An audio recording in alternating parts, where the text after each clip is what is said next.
Good morning. My name is Patrick Allen, and I am from Lebanon, Ohio.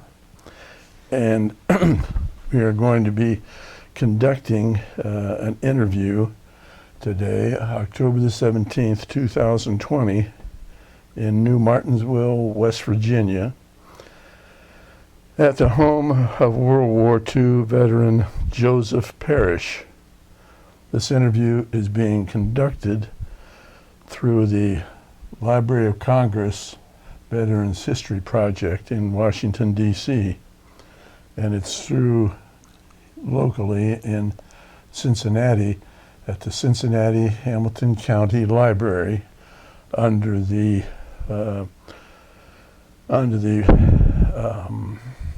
direction of Brian Powers. We have currently a nationwide pandemic virus, and consequently the library is closed, as are many other facilities. But fortunately we are able to come here to Mr. Parrish's house to do this interview. My friend Ray Hughes has done many interviews of veterans from the Second World War up to the present time. Mr. Parish, it's a pleasure to meet you, and thank you for agreeing to do this interview. All right, sir. Do you go by Joseph or Joe? Joe. Joe? You mind if I use Joe in our interview? That'll be great. All right, thank you. Joe, tell us first of all where and when you were born. I was born in 1925 in 100, West Virginia, and I was raised there till I was 18 years old, and then I was drafted. Well, let's talk about 100 West Virginia. Is that 100 just like the number 100? The number 100 is the same. And where is that in relation to some big city? It's 35 miles east of Proctor. In relation to a big city would be Pittsburgh, and it's 90 miles from Pittsburgh. Okay. It's on US 250 between Fairmont and Wheeling. Okay, that gives me a good idea locally because I've been to both. The town of 100 is, back at that time, had about 1,000 inhabitants. What was the thing that kept 100 going? Oil and gas. In the 1880s, I think it was the 1880s, they discovered oil and natural gas, and everybody in the area worked for oil and gas. There was 5 oil and gas companies, all located in 100, and Pittsburgh and West Virginia, manufacturers Light and Heat, Philadelphia, Carnegie Gas Company. My dad worked for Carnegie Natural Gas Company, and that was a subsidiary of U.S. Steel. U.S. Steel was owned by Andrew Carnegie. That's how the gas company got its name. What was your dad's name? William Richard Parish. And how about your mother? Elizabeth Ann Sims Parish. My mother was from Mount Clemens, Michigan. And Sims was spelled how? S-I-M-S. Do you have any idea recollection when your dad was born? He was born in 1889. Where was he from? And he was from Rush Run, about 6 miles up from 100, West Virginia. How about your mother? When was she born? Off the tip of my tongue, I can't tell you when she was born, but she was... She was from Michigan? She was from Mount Clemens, Michigan. Do you know how they met? Yes. How did they meet? Back in the day when he was in his late teens, they shipped horses from 100 to Detroit, Michigan. Detroit, Michigan needed a lot of workhorses to deliver ice and coal and milk and everything back then. So they would collect horses that were raised in the Wetzel County area, and when they got enough for a carload, they would send those horses to Detroit by railroad. And he and another young man would live in one end of that cattle car and make sure they had food and water from 100 to Detroit. And you know how long that trip would take? from my experience with the railroads back in that time, I would say it would probably take 3 or 4 days. All right. Because the freight cars had to lay over on the siding or pull into a station and sit there for several hours till the passenger trains could go by. All right. Passenger trains back then had preference. Right. So where did they get married? In Mount Clemens, Michigan. You got married there. Right. You remember when that was? Must have been about 1912 or 1913, because my older sister was born in 1914. And your older sister was at Helen? Helen. Mm-hmm. All right. And is Helen still with us? No, all my siblings have passed on. Everybody had a heart attack. Oh. How old was Helen when she died? About 73 or along in there. And you have a Frances. Is that one of your siblings? Frances was the next oldest child, and she married Richard Davis in Des Moines, Iowa. They met in Frances was going to beauty school in San Francisco, California. We had an aunt who lived in San Francisco, so she went out and stayed with that aunt, and took 2 years of training in the beauty school. Cosmetology? Cosmetology, What was the aunt's name? Edra Parish Williams. Her husband's name was Williams. Okay, good. You got a good memory. So how about Helen? Was she married? Helen was married to Sam McGee, and Sam was from Logan, Ohio. How did they meet? He was over here back in the day. Was probably in the 60s, late 50s or 60s.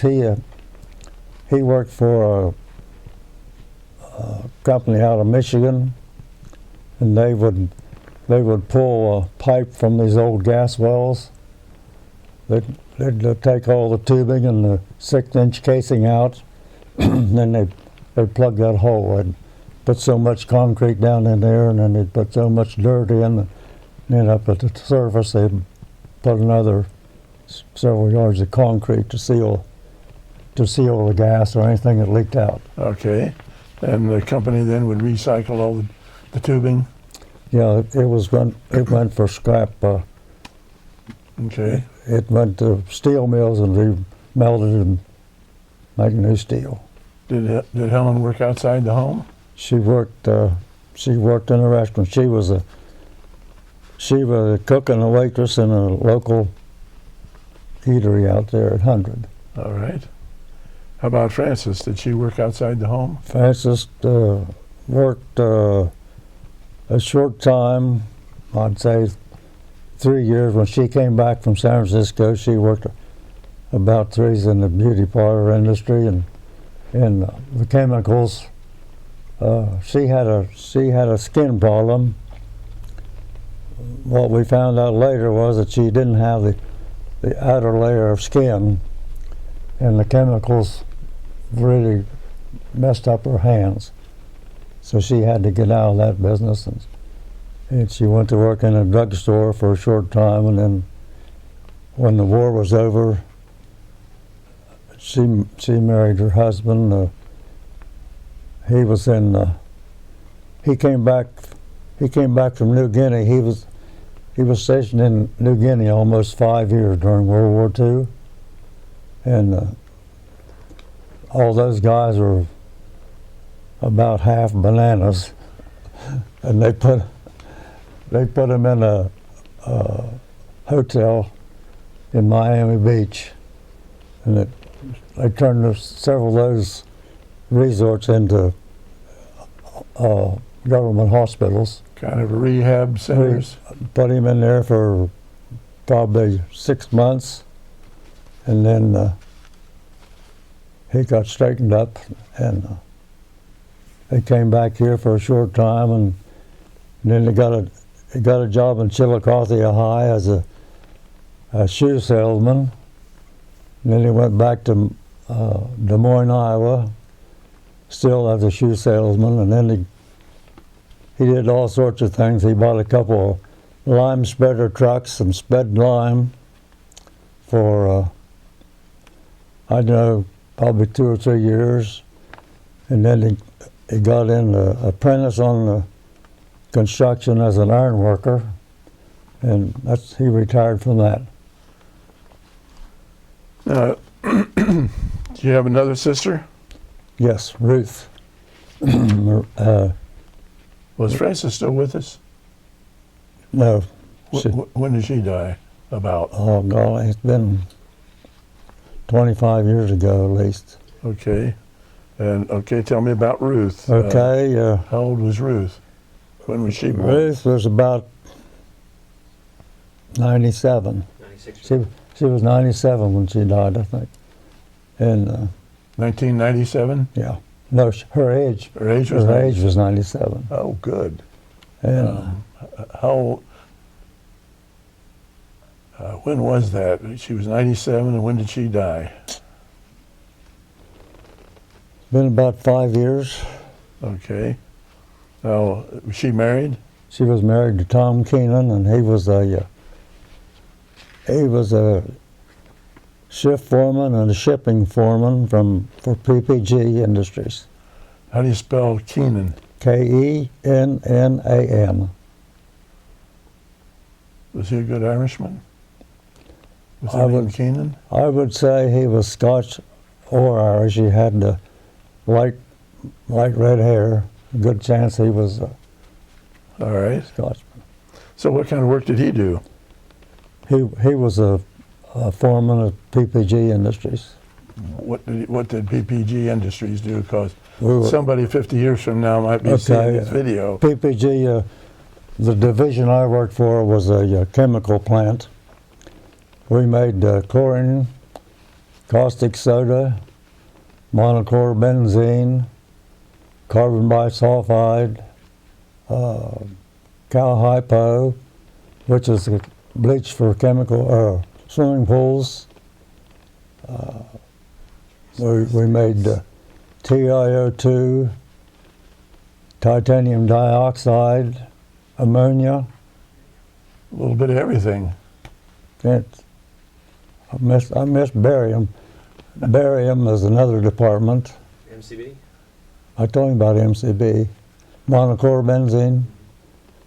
A byproduct of monochlorobenzene was mothballs. Mothballs? Paradichlorobenzene with moth crystals. Okay. And So where was that plant located? 7 miles up the highway here. The mailing address was Natry, West Virginia. And our home office was Pittsburgh, Pennsylvania. Did Ruth work outside the home? Yes, she was a secretary and office girl for a doctor. When she graduated from high school, she went to work for a local doctor in Hundred, Dr. R.H. Zinn. And when she got married and moved back down here to New Martinsville, she went to work for Dr. Thies. And How do you spell that first doctor's name? Zinn. Zinn, Ralph Zinn. All right. And the next doctor? Dr. Thies. Thies. How do you spell his name? Thiese. All right. She worked for anybody after Dr. Thies? She worked for a couple of years for Dr. Caulfield. Lemoyne Caulfield and Terrell Caulfield. And Terrell Caulfield was a heavy smoker. He told all his patients, "No, never smoke." and when he died, he was coughing so bad from smoking cigarette smoke. If you run into him in the local hospital, he would be leaning against the corner of the wall and coughing and smoking a cigarette. Do as I say, not as I do, huh? Right. And Dr. Thies, when I had my first heart attack when I was 50 years old, he told me, don't eat eggs, don't eat bacon or ham or any fat meats. And my sister Ruth was still working for him at the time, and she said he eats 2 eggs and bacon every morning for breakfast. She said Mr. Thies would make his breakfast, take it up to him in bed, and he would eat his breakfast in bed. We told everybody else, don't eat that stuff. Now, you had 3 sisters. Did you have any brothers? Yes, I have one brother. He was about 5 years older than me. And he was born about 1920, September the 6th, I think.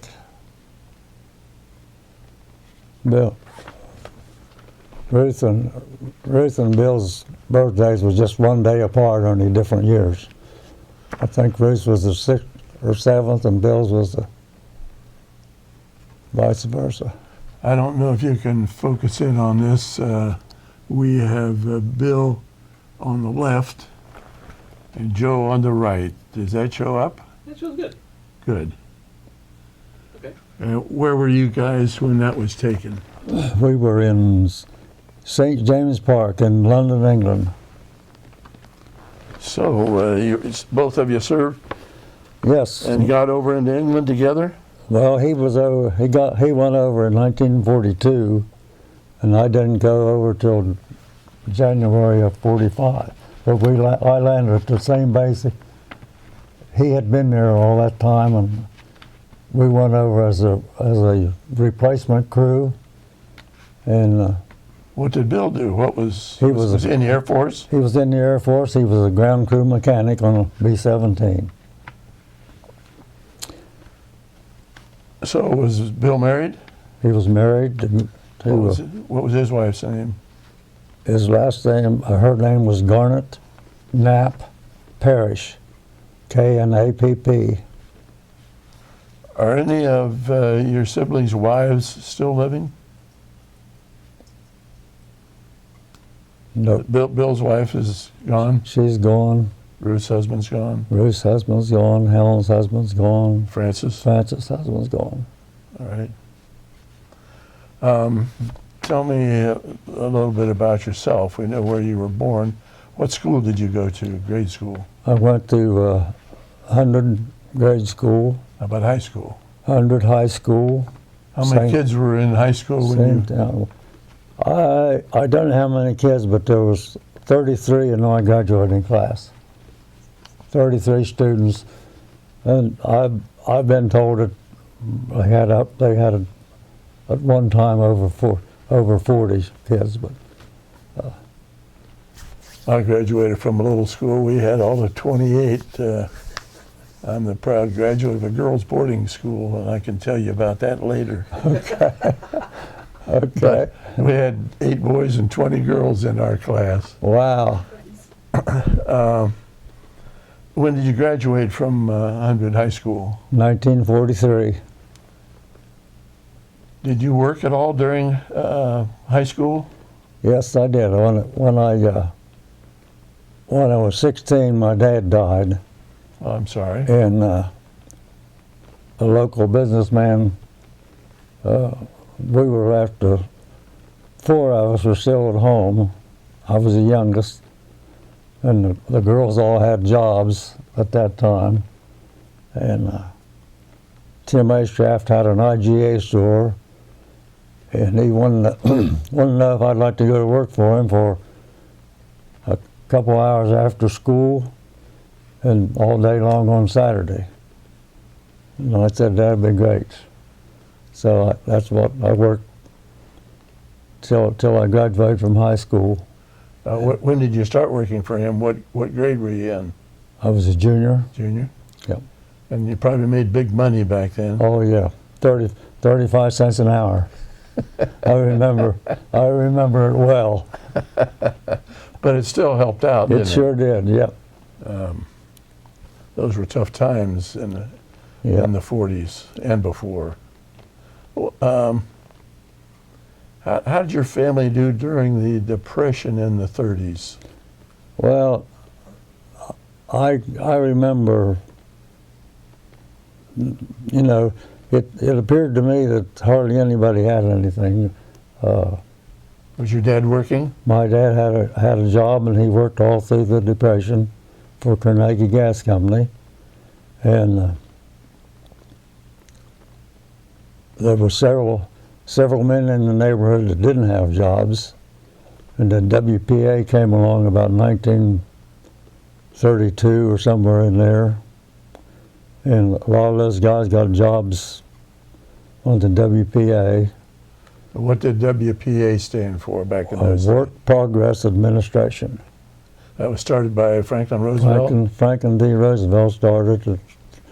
He was his first elected in 1932, and I think shortly after that is when that started. So were there any WPA projects around New Martinsville?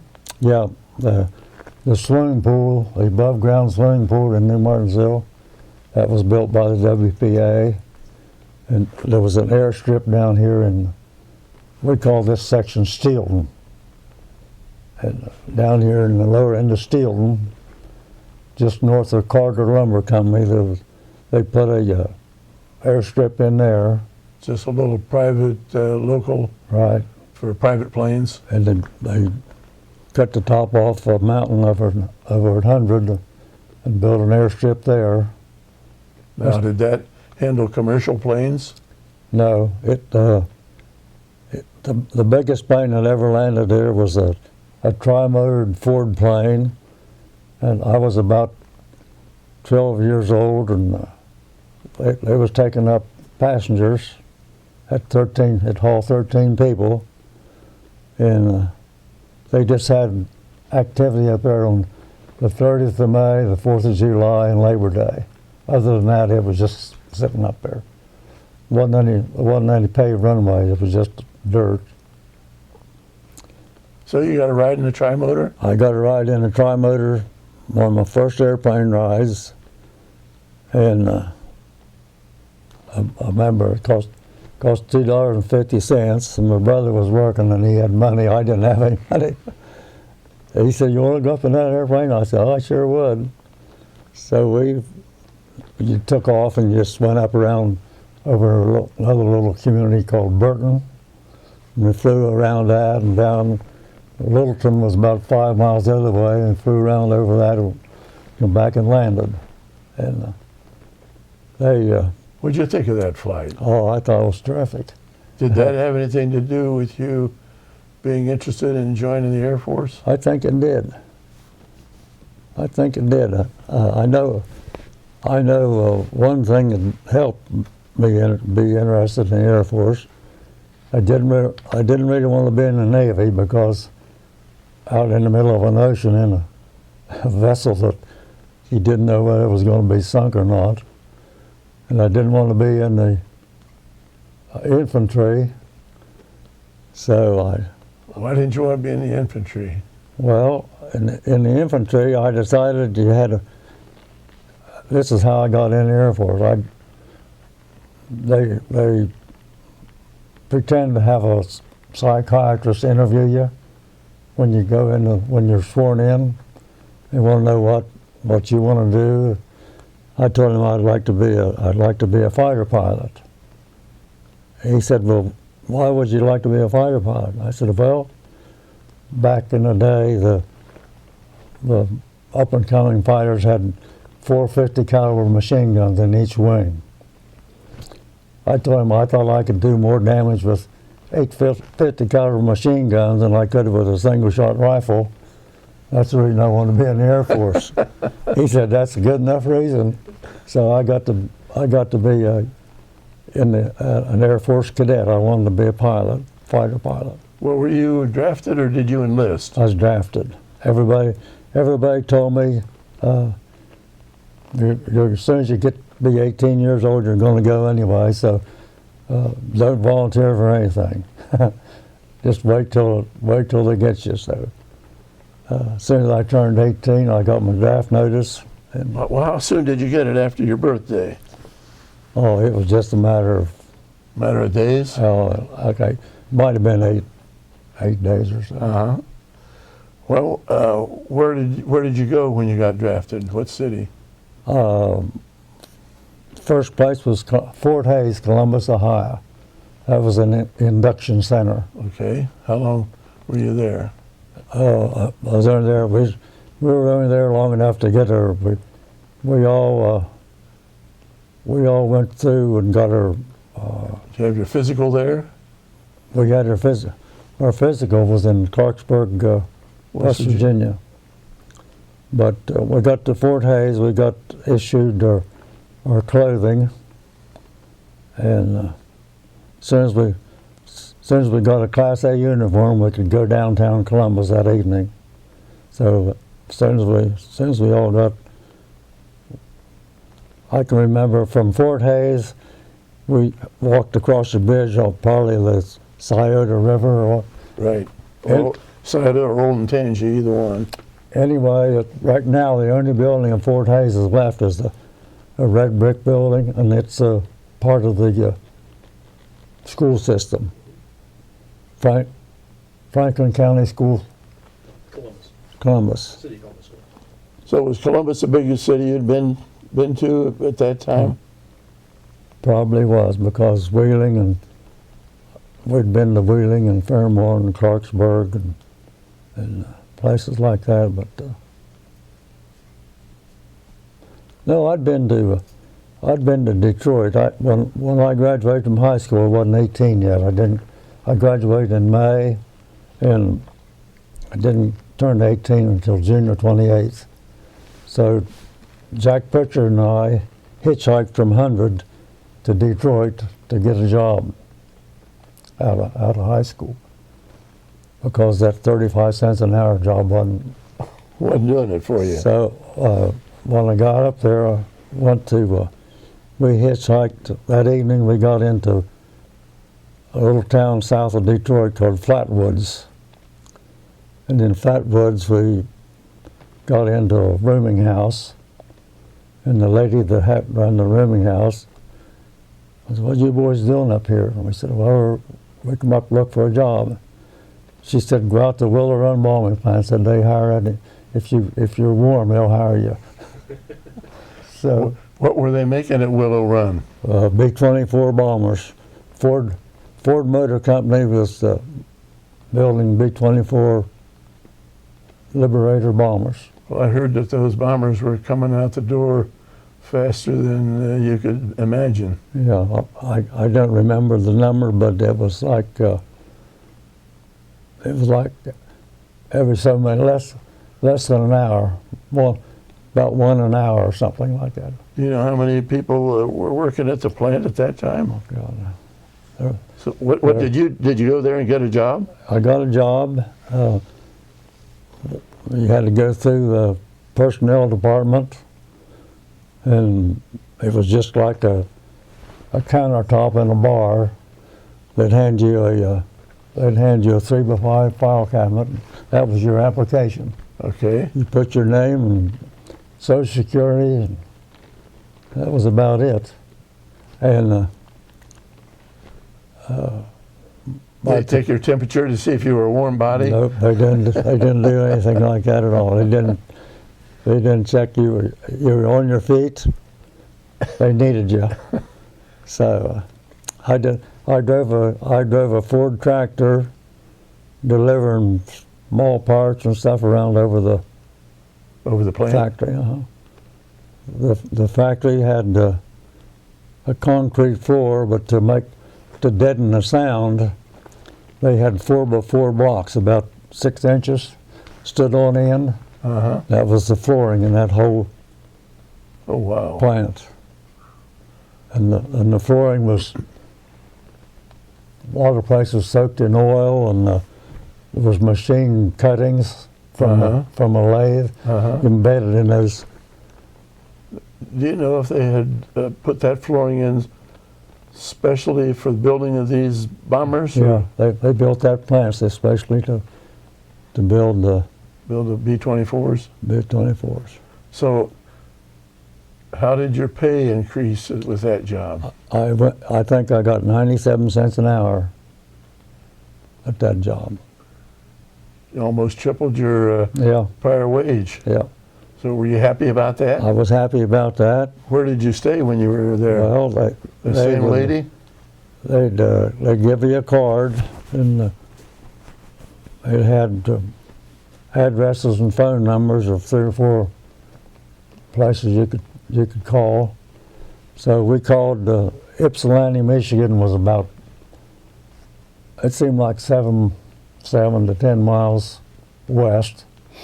So we decided we'd call that number. We called that number, and the lady seemed real nice, and we told her that we needed a place to live. We just got a job at Willow Run, and she said, "Come out and look the place over, and if you're happy and I'm happy," said, "I've got a room." So we got a room at I don't remember the number, but it was Maple Avenue in Ypsilanti, Michigan. Well, you guys had hitchhiked up to Detroit. How did you get over to the residence where you were going to be living? Hitchhiked, Hitchhike? and we hitchhiked back and forth to work every day. Having any trouble getting rides? No, the lady that we stayed with, she said, "Just go down about 2 blocks down here to the traffic lights. When that traffic light turns red, you put your thumb out, and somebody will see you, and they'll motion for you to jump in." Somebody going to Willow Run? Somebody going. There was at that intersection. There was 3 lanes of traffic going to Willow Run for that shift. And the only bad part, they might not be going to the same gate that you were, and you might have to walk a mile and a half. The assembly line was a mile and a half long, Wow. and there was parking lots, Right. all around the outside of that. And if you were unlucky, but after a few trips like that, we've both got a job or got a ride with some young men that we worked with. This one guy bought a 39 Ford from Honest Ed, and you had to pay every week for that car. So much a week, Right. so much a month, but you had to pay. He wouldn't let you get more than he wouldn't let you get a day behind, because if you missed on payment in 24 hours, your car was gone. They repossessed it. But anyway, we got a ride with them, and we did pretty well. So how long did you work up there at Ford? Only about That was in May, and you graduated in June. about 2.5 months. Okay. And And I was notified that on the 30th of September, I had to report to go to Fort Hays, Columbus, Ohio. What did your parents think about you going into the service? Well, like I said, my dad has already died, and my mother was in the insane hospital in West Virginia, and she didn't even know Oh, she was a patient there? she was a patient. Well, she had problems when They- your dad died? No, they took her away when I was 5 years old. Oh, She, as it turned, we didn't know what was the matter. Of course, I was 5. I didn't have a clue, but they knew that she had a problem. she had mental problems. And it turned out later on they decided that postpartum depression was probably what brought her on. So I didn't have a, So you didn't have any parents then? no, didn't have any. Well, who'd you live with? My siblings, three sisters basically. 'Cause my brother was he got married in 1940, and the three girls and I lived in the same house till I was 18, and then when I went to service, Well, Bill was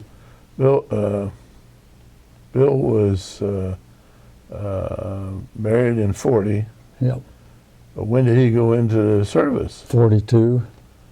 So he wasn't around with you No, all that long, was he? no, he wasn't. What did he do between 40 and 42? He worked for Carnegie Gas Company. All right. Okay, so we got you at Fort Hays. Then where did you go? I went to Amarillo, Texas for basic training, and I got finished with basic training in How long did that last? 6 weeks. What were you trained to do during that 6 weeks? Just physical fitness, and You have any gunnery training? didn't have it, not at that time. Where'd you go from Amarillo? Well, I was supposed to go to flight school. No, I was supposed to go to university for six months. They wanted to teach us some math and some science and some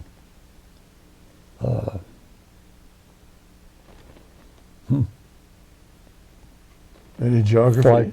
flight stuff and map reading and stuff like Okay. that. And then after that was flight school, but they didn't have room for us to go to a university. Two or three of the guys in our outfit went to Drake University in Des Moines, Iowa. And the rest of us, they said, well, we're going to start you through basic training again. So we went six more weeks of basic training. And then they decided, well, we've got more pilots in training than we'll ever need. So you can either become a mechanic, a radio operator, or an armor. And I thought, well, since my brother was a mechanic, I'd go to mechanic school. So I went to mechanic school. That was like 6 months. And so- What did they teach you to be a mechanic on a particular airplane? B-17. B-17 airframes and engines. And first thing we were taught electronics. There were some electronic instruments on the plane. And Hydraulics? hydraulics and pneumatics. And then we were supposed to also get training later on. B-29s were just starting to manufacture B-29s. We were going to get trained on B-29s, and they said, there'll be one in here next week.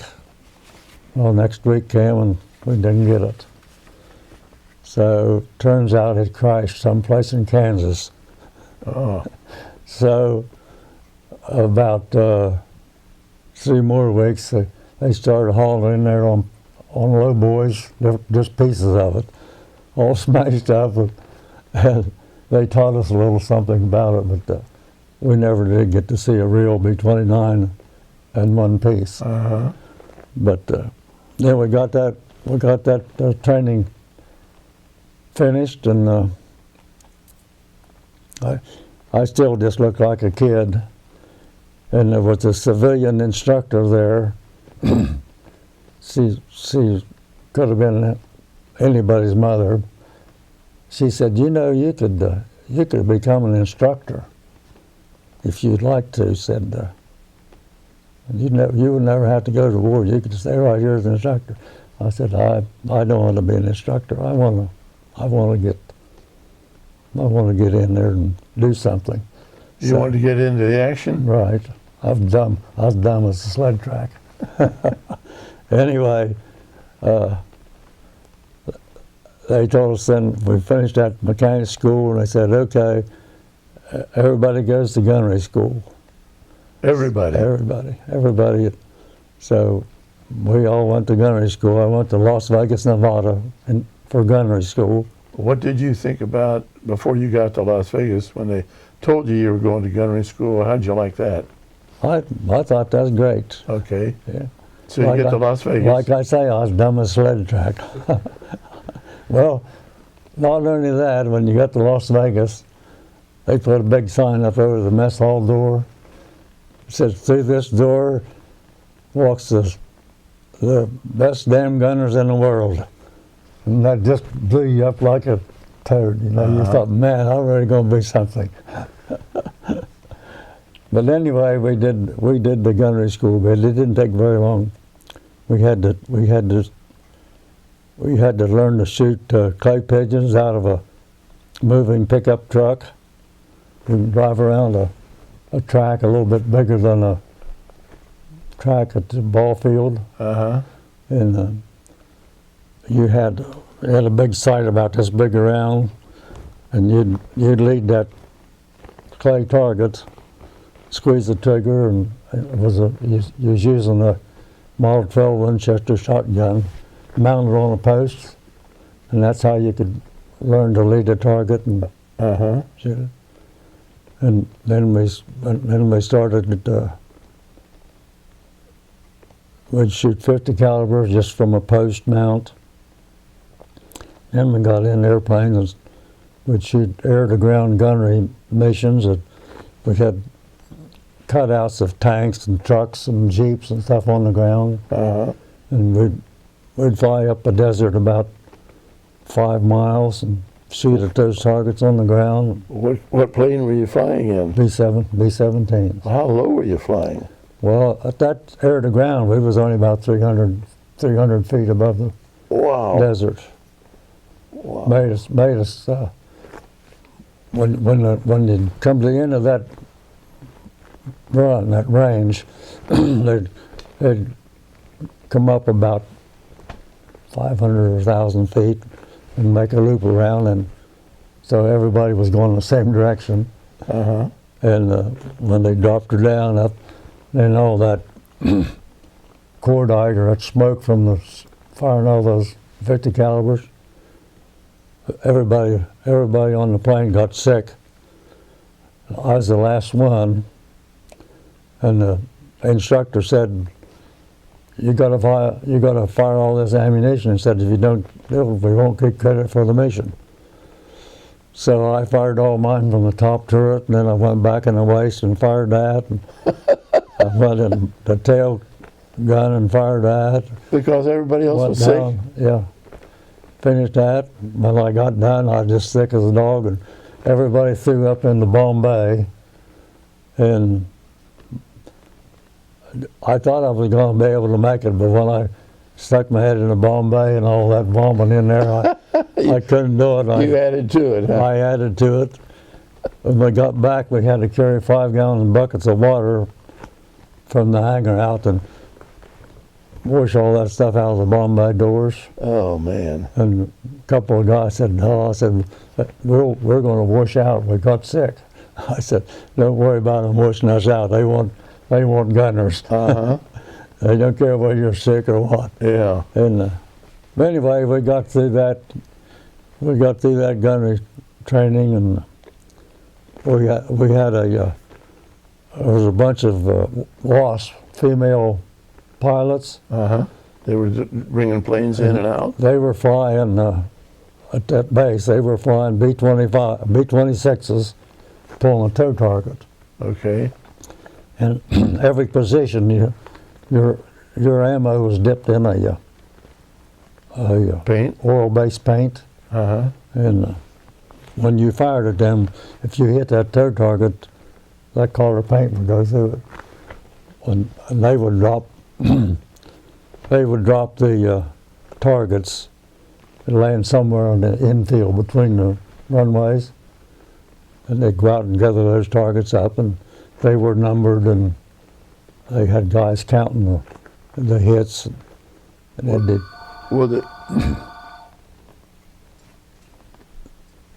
They would determine, what kind of accuracy we had, and they'd let us go. But we all we all passed the gunnery training. well, now when you were firing at these targets with the bullets that were coated with paint, did each gun position have a different color? Yes, you had blue and yellow and red, and every position had a different. Okay. So The on your practice plane, you had a top turret, yes, the ball turret, ball turret. two side gunners, waist gunners, Yep. and the tail gunner. Did you have anybody up front? The tail gunner and the chin turret. we didn't have any planes at that time with chin turrets, but we did have a 50 caliber coming out like this on each side. Up front. That was for the bombardier and navigator, but they didn't shoot at the tow targets, or the tail gunner didn't shoot at tow targets. Okay. All right. So how long did that training take? Days or weeks? Or months? The total gunnery training was about 2 months. Did they score? Probably 6 weeks. Did they score you? I mean, did they rate you as average gunner, top gunner?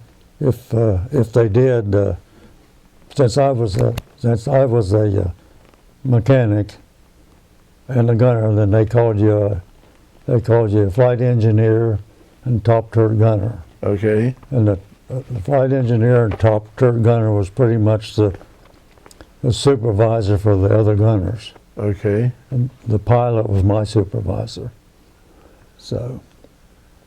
Did you have, being a top turret gunner, did you have 360-degree vision? Yes.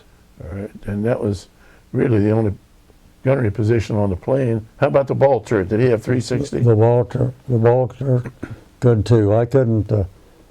There was cut-off relays. Your guns were fired from solenoids, and those solenoids were adjusted so that you couldn't fire straight back like this. You shoot your tail off. Shoot your tail off. Yeah. And over here at the wingtips, you couldn't fire down at that level right at the wingtip, because you squeeze the trigger, but nothing. Yeah. In the early days, that happened. Before they realized that they. Uh-huh. Well, so after you finished gunnery school, where did you go? We went to Lake Charles, Louisiana, Alexandria Army Air Base, and that was called overseas training.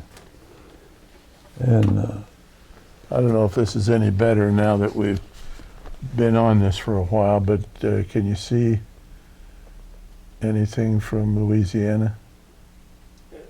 Hold up a little bit. Go zoom in on it, you can.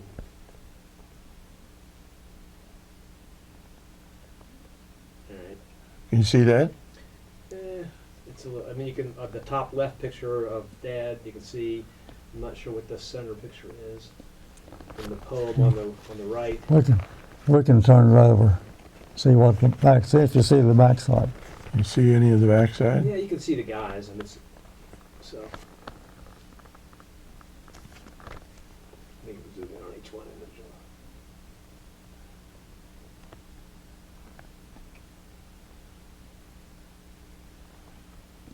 These pictures on the back, those fellows that were in your crew?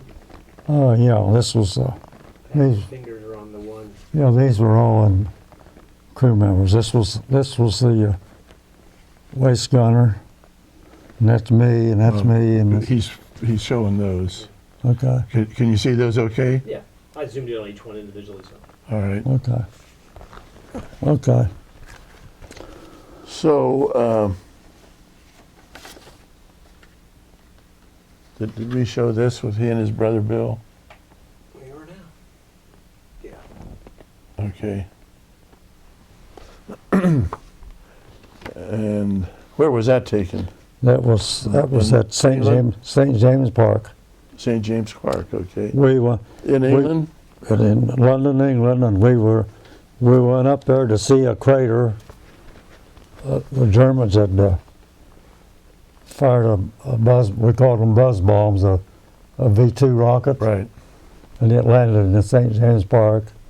But they had it all roped off, and you couldn't get close enough to see it. Was there any damage to any buildings in St. No, James Park?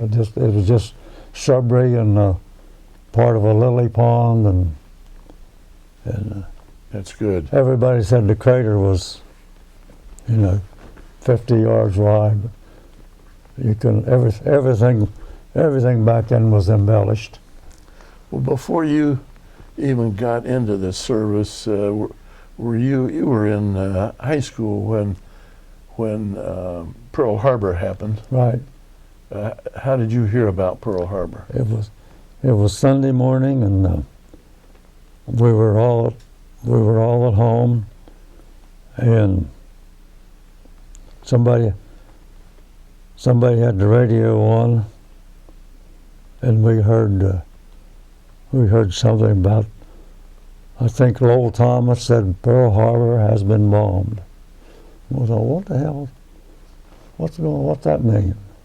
And then everybody, my sister took the radio out on the front porch on the banister and set it up and turned it up as loud as, and the guys across the highway worked at the Carnegie station so they could hear it.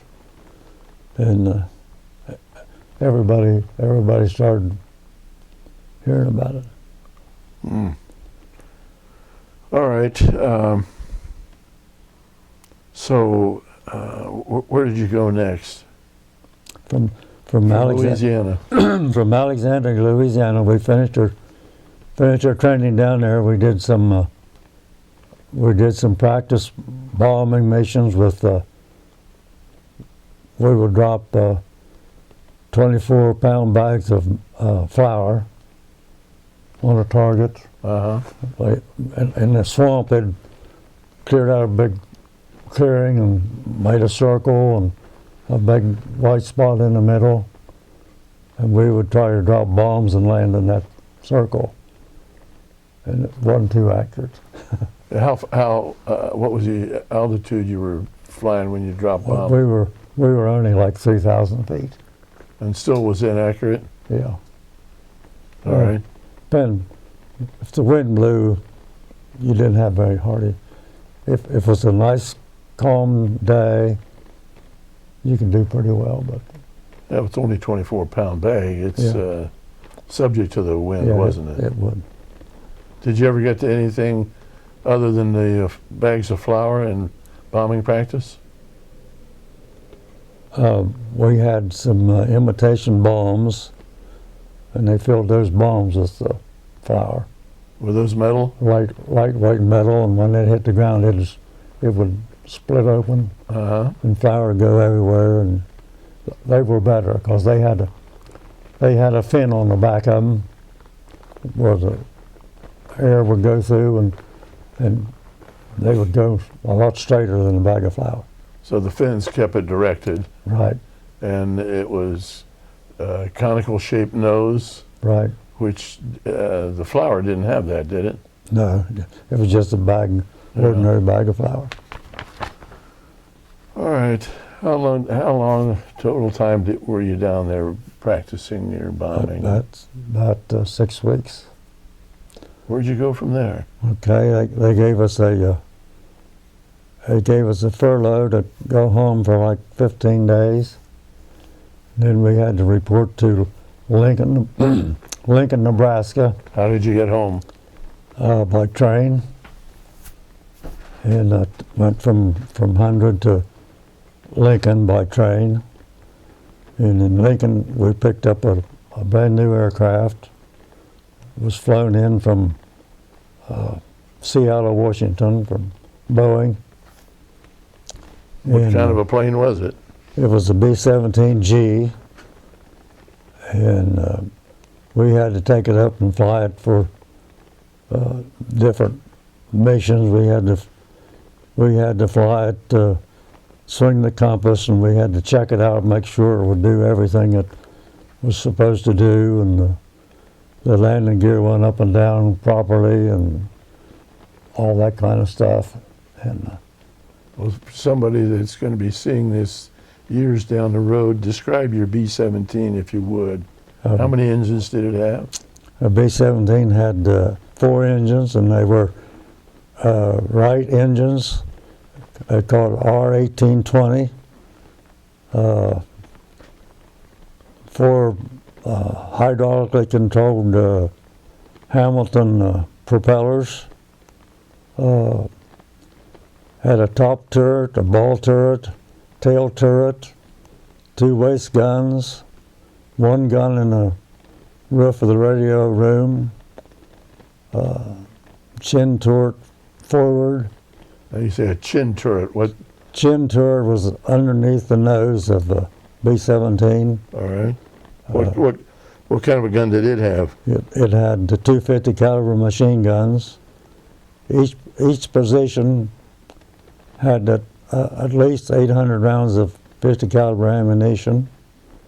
What else? B-17 would haul normally 6,000 pounds of bombs. If you went in on a short mission and put an extra fuel tank in one side of the bomb bay, you could get an extra hour and a half of flying time. If you had Tokyo tanks, which were wingtip tanks, a normal fuel load was 2,700 gallons of 100 octane fuel, and that's one reason we were able to defeat the Luftwaffe. We were using 100 octane fuel. They were using 73 octane fuel. Our aircraft could go extra distance of maybe 500 miles with 100 octane fuel than they would with 73 octane fuel. The fighters could go lots faster and a lot quicker maneuvers. So that fuel was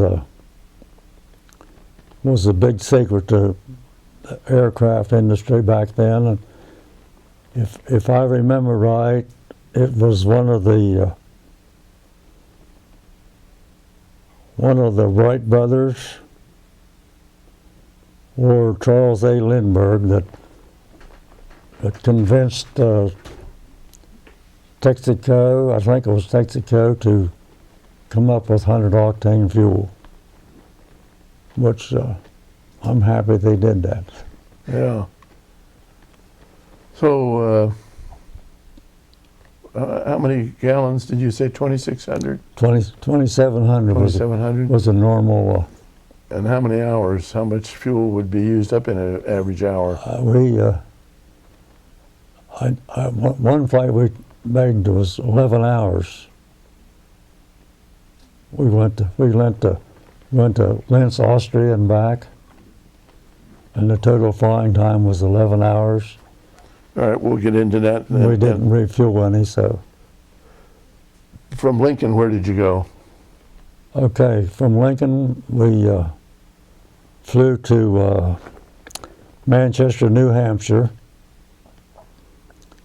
and we stayed overnight in Manchester, flew the next day up to Goose Bay, Labrador, stayed overnight in Goose Bay, and this was in January of '45, and Goose Bay had about 20 feet of snow on the ground, but the runways and the hard stand, they'd get about 2 inches of snow every night during the night. It was mist from all the water around it, and that mist would turn into snow and fall. But when we landed in Goose Bay, Labrador, we landed in a big trench. The snowbank on each side of us was higher than the airplane, and there was a lot of ground crew guys standing along the side on both sides watching us. And when we got down halfway down the runway or a little farther, we could see why. It was crashed B-17s three or four places. Oh, wow. They would get out of control and hit the snowbank, and then they would Twist around. cartwheel and land up. So that was thrilling. We stayed overnight there and went the next day to Mixfield in Iceland. Well, did you have any trouble on the runway getting out of Goose Bay? Not a bit of trouble. But it was so cold, it was crunchy under your feet. Yeah. And the same thing with the wheels on them. That snow was it was so dry, it wasn't slippery. And you could land. We braked. I thought, when we landed, I thought, man, this is going to be terrible when he applies the brakes. But he very gently applied the brakes, and we just come to a nice release. Good. So taking off, you had no problem, and then you went where? To Iceland? We went to Iceland, but on the way to Iceland, we've been in the air about, I don't know, hour and a half or so, and I always stood up right between the pilot and co-pilot, and I said, it looked like a mountain range up ahead of us. They both said, they called me Herbs or Ski Foot. I had 13 AAA shoes, and they had a nickname for me. And they said, we're out over the ocean. Hell, there's no mountains. And I said, well, it beats me, but they sure as hell look like mountains or heavy cloud formations. And pretty soon the pilot said, by God, he said, I think you're right. And he called the navigator. He said, how about shooting the fix to see if you can find out where we are? He said, we're right on the beam. Well, the control tower back at Goose Bay called our number, and he said, you guys are off course. He said, you gotta change course by 13 degrees or something. And it turns out the Germans had a radio set up putting out the same beam that Iceland put out. Only their beam was just a little bit stronger. So they were going to head you right into the mountain. They was going to head us right into the mountain. So anyway, we changed course and everything worked out great. And we landed in Iceland, but it took a little bit longer. We had to sleep in a gymnasium. Iceland was full of people, Military or otherwise? military, and the bases that we were flying to in England were socked in. We didn't have radar at the time, and you had to go visual. You could go instruments till you got there, but you couldn't figure out how to land. So we had to wait till it was cleared. We were headed for Prestwick, Scotland, but Prestwick was socked in, and we had to go to Valley, Wales. And from Valley, Wales, it was the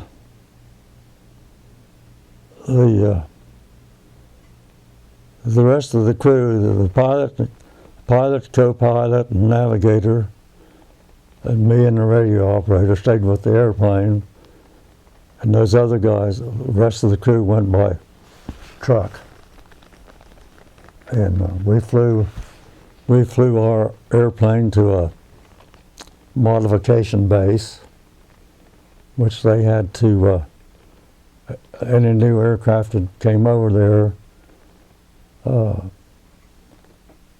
they didn't know where those aircraft were going to be sent. But if they wound up in England, they had to take the de-icer boots off of them, the leading edge of the wings and the leading edge of the rudder and the tail assembly. They'd take those rubber boots off, because if a shell went through that rubber and tore it, air would get under it, and you couldn't control the airplane. So they took the de-icer boots off. What they were rubber, but they had a space in between. And as your wings started icing up, you'd push a button and would inflate that rubber. Pop the ice off. Pop the ice off. And what they put little copper tubings on the leading edges now. Put the isobutyl alcohol, spray it on there. Had to keep the ice from freezing. And we had a joystick. The pilot, instead of using this controls this way, he could use this joystick in one hand. It would work through the automatic pilot, and he could do. But they realized that the joystick didn't work in formation.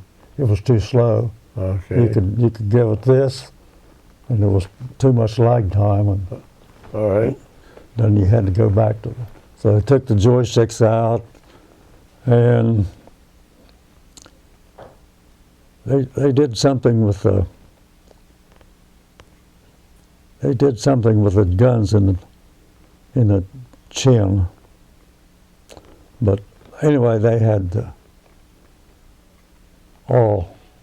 they had different fluids.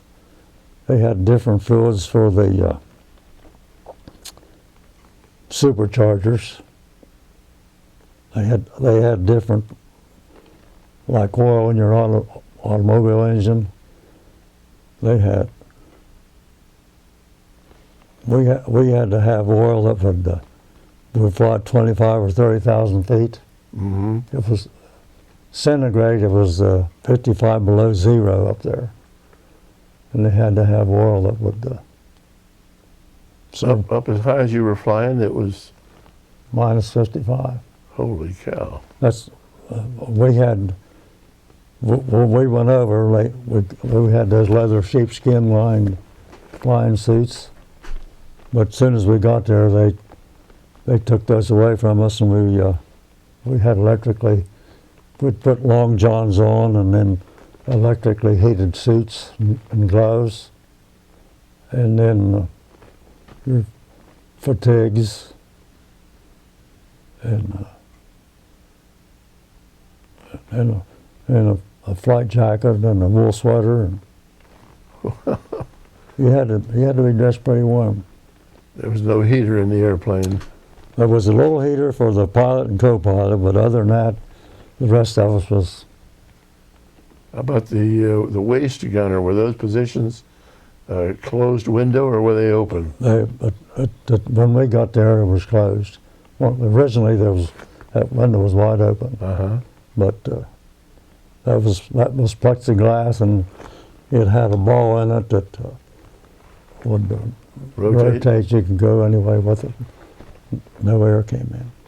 A little air came in around the ball gunner position. A little air came in around my top turret. But it was you didn't have a lot of wind blowing right directly on you. How'd you get to be appointed to your position? By my MOS. Tell us what that MOS means. Military occupation. Station? Service? Must have been military occupation service, because when you got to be a mechanic, your MOS was 747, and when you got to be a gunner, then it was 748, and a combination of the two, I forget what that was, but anyway, you were automatically a Mechanic and a turret? Top turret gunner. So how did you approach being a top turret gunner? Were you glad that you were doing that? Yeah, I thought, I had a good deal. I knew enough about the aircraft, and if I could, the pilot and co-pilot the co-pilot wasn't that occupied, but the pilot, he really had his hands full. And part of my job was as long as we weren't being fired upon or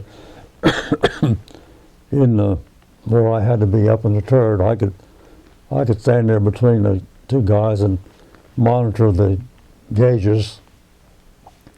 He had cylinder head pressure and cylinder head temperature and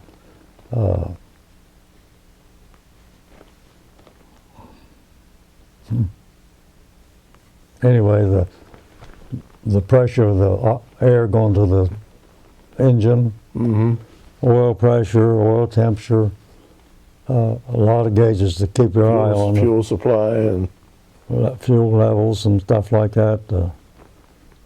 I'd help them out.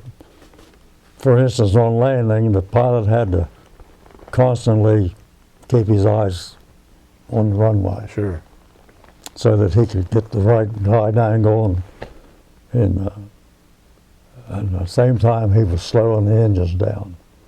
And when we slowed down to 110 miles an hour, that meant he could land at 110, but to try to keep it pretty close to that, because he would stall out. If he went any lower, he could stall out and it'd just drop. So part of my job was when we were going in on the approach, I'd say 115, 115, 115, 113, 113, 110, 110.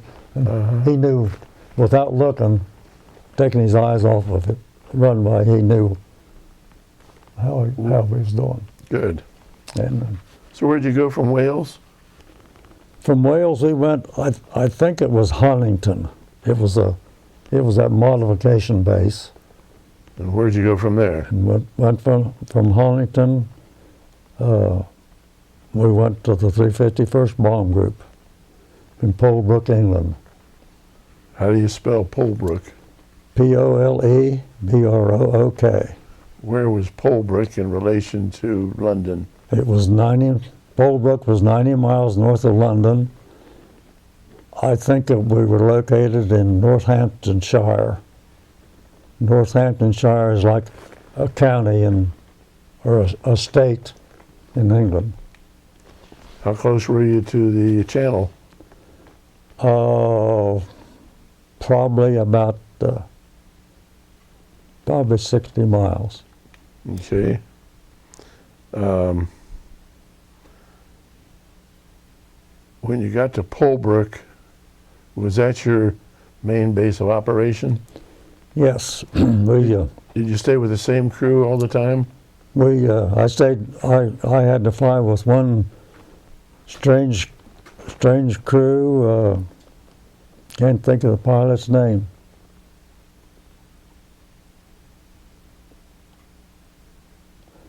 McAllister was a crew that I had to fly.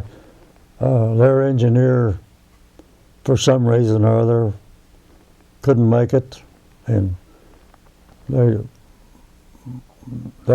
they woke you up to fly a mission. There's a guy come in and he'd pound on your bunk with a billy club, and he'd say, "You're flying today."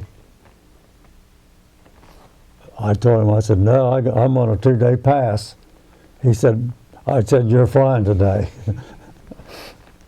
I got up. So you were flying today? I was flying today. So anyway, the rest of the crew they weren't on the pass. But I flew with McAllister. And other than that, I flew with Jesse Orr was my pilot. Jesse Gore? Orr, O-W-R-E. Okay. And he was a good pilot and came from Hubbard, Oregon. And before he got in the Air Force, he worked on his dad's farm. They raised green beans. And when the war broke out, he got a job in the shipyards in either in Oregon or Seattle. And I don't know if he was drafted or enlisted, but he too wanted to be a fighter pilot. But well, how long was he? Now he was your pilot? yes, When did he start as your pilot?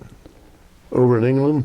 no, down in Alexandria, Louisiana. Okay. We were assembled as a crew in Alexandria, Louisiana, and we trained together for overseas training. We didn't know where we were going. And when we left Lincoln, Nebraska, we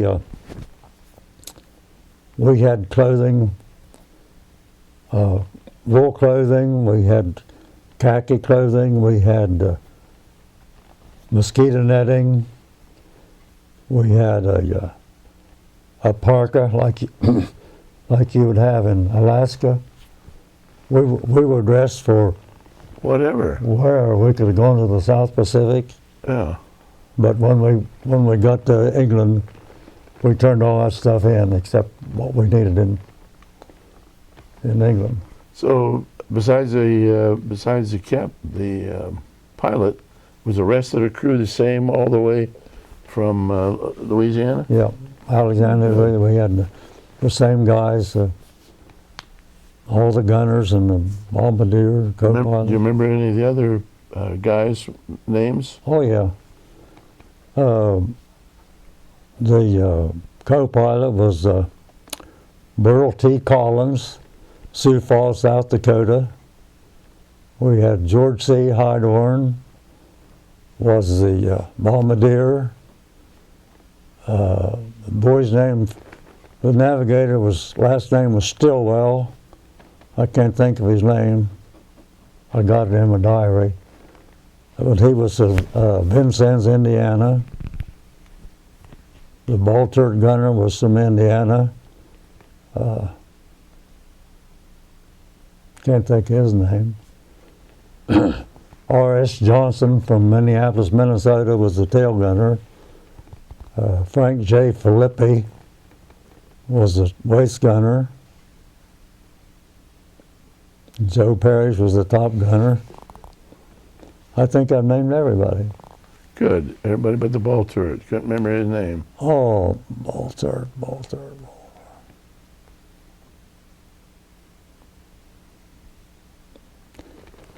Can't remember his name. It's all right. You did a good job with the rest of them. All right. So when you're there in Polebrook, when did you have your first mission out of Polebrook? When or where? When? How soon after you? Look at the back of my jacket. The first bomb. On the left. First bomb is 4/7/45. Okay. That was your first that was mission. First mission. Where'd you go? And I don't know that. It says on that bomb. Tronstein? Lunenburg? Lundberg? Yep. Okay. Anyway, they different stories I've read since the war. It seemed like a lot of guys didn't know, or they knew the day before they were flying that they were flying. They didn't tell us. So I'm glad they didn't, because we wouldn't have slept. You know, if we knew we were going to bomb Berlin, we wouldn't get sleep the night before. And the way it was, they just come in and pound on it. We had been training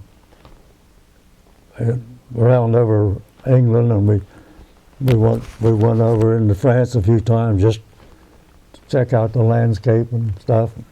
No bombing missions there. No bombing missions. So Lunenburg's your first real bombing mission. Right. And that was in Germany? In Germany. And what was the object of the flight? I think we were bombing railroad yards. How many, you were in a B-17, how many were in your flight? There was a slew of them. We got up to where we would have 1,000 bombers in the air for any one mission. 1,000? 1,000 B-17s, B-24s together. What did you, do you know how many bombs you carried? What your load was to Lunenburg? We carried about 6,000 pounds, and what was the makeup of those? Were those 500-pound bombs? most oftenly were 500-pound bombs. Sometimes we would put some incendiaries in there with them. Incendiaries were either magnesium or phosphorus, and when they hit, they was ignite, and whatever they were resting on, they burned right through it, whether it was a roof or steel or whatever. So What altitude were you when the bombs dropped on Lunenburg? most of our bomb missions were 25 to 30,000 feet. And where was your bombardier positioned during the mission? He was sitting right in the nose with a Norden bomb sight right in front of him. A Norden bomb sight was a calculated instrument that he would punch in the speed of the airplane, the wind velocity, the direction of the wind, all that kind of stuff, and then he would, when the crosshairs come on the target, he would push a button. Well, 3 seconds before, he would open the bomb bay doors, and then when the crosshairs come across right on the target, he'd push another button that the bombs away. And when you drop that load of bombs, the aircraft would go straight up just for a few seconds, and it would feel like you changed elevation 200 or 300 feet. But luckily, if all the planes dropped their bombs at the same time, Everybody's going up at the same time. everybody's going up at the same time. How close were you flying to each other? It looked like your wing was almost in the tail gunner's position of the plane next to you. Really? It was pretty close. Do you know how long the mission was over to Lunenburg? I've got it in my record, but it was seven or 8 hours. 7 or 8 hours. If I remember right. What do you do as you're flying across the channel and flying across France? Just looking out for any fighter planes that might come. When we were, I got there late in the war. What was May? Yeah. April. We didn't contend with any fighters till we got. We were only attacked by fighters one mission, and it probably was Berlin. We were attacked by 12 Me-262s, which was a twin-engine jet fighter, and I'd never even heard of a jet fighter at that time. But they were 12 abreast, and they made their dive, and they hit two groups in front of us, and they knocked down 3 or 4 B-17s in that one dive. But they were going so fast that they couldn't pull up without crashing into the group behind them. So they fired their rockets and went straight down below our formation.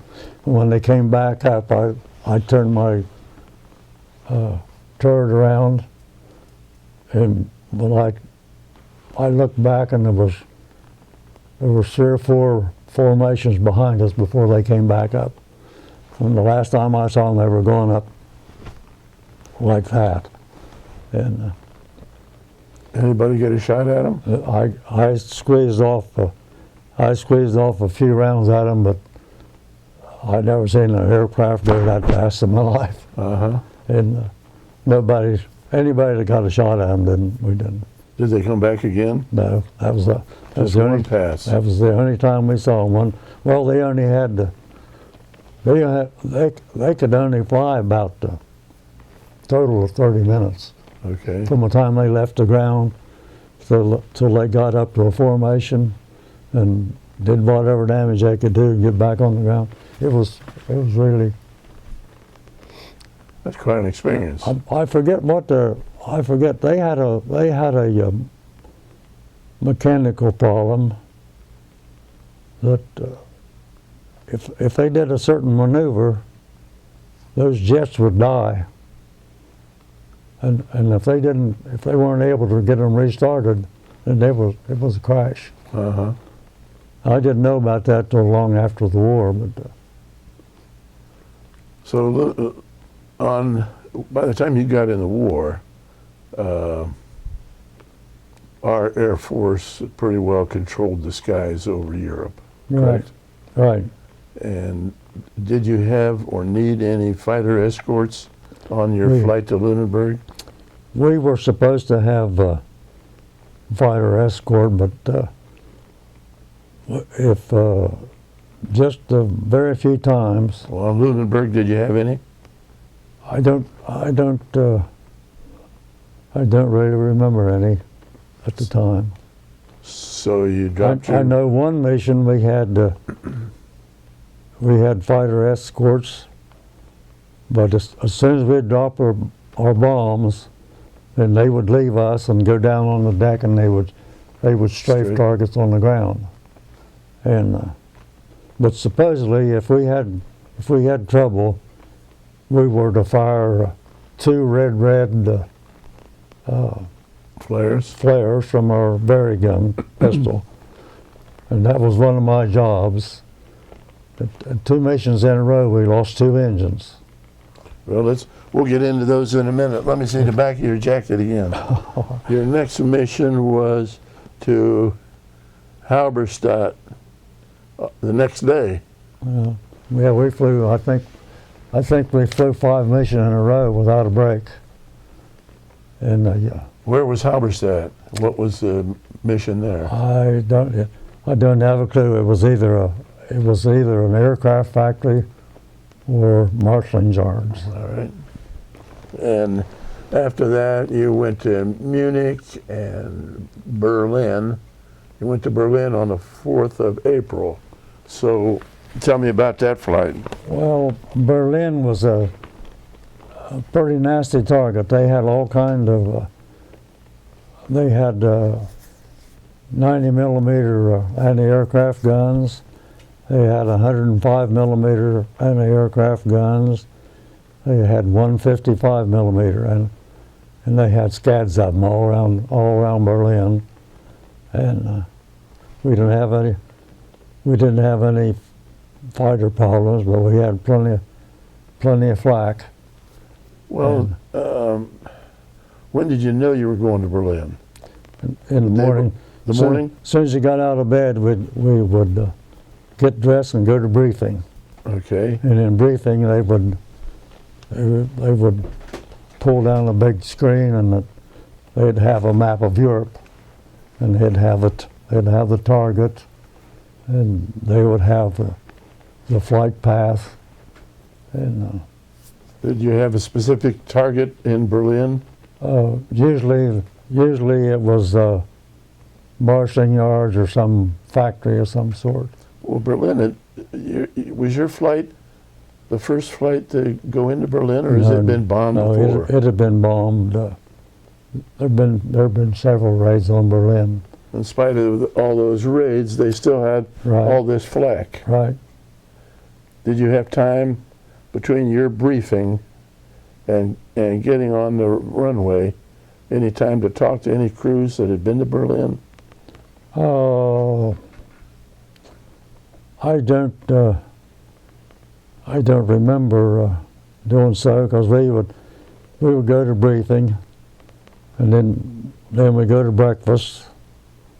By the way, we got if we were flying that day, we got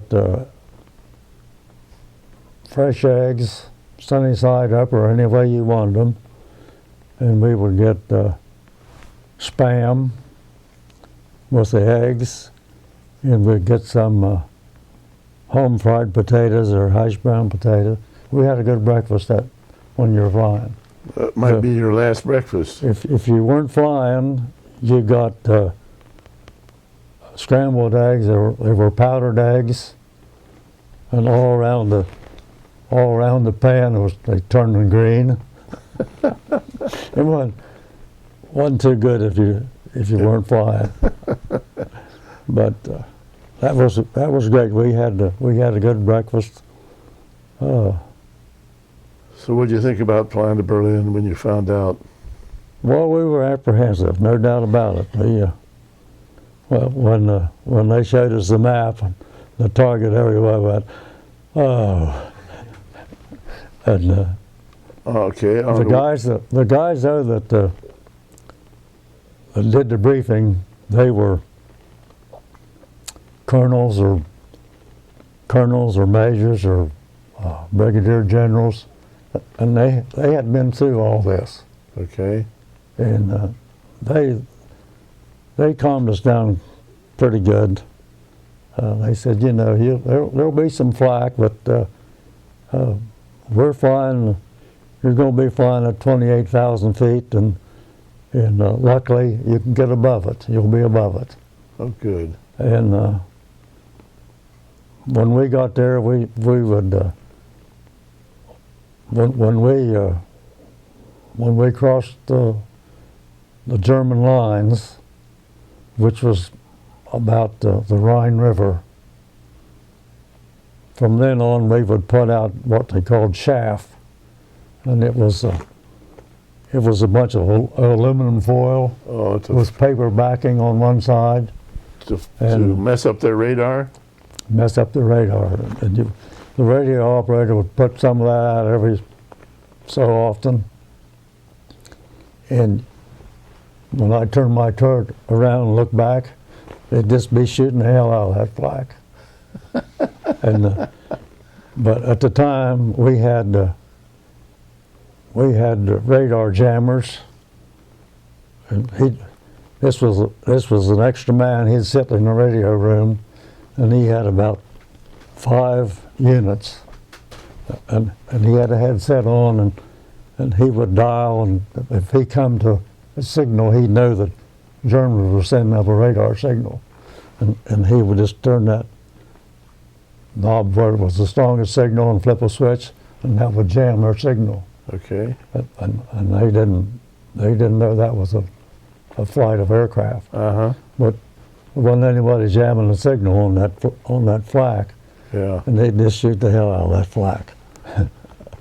So anyway, we got along great, survived. That's the main thing. So you didn't take any flak on this? We had some flak damage.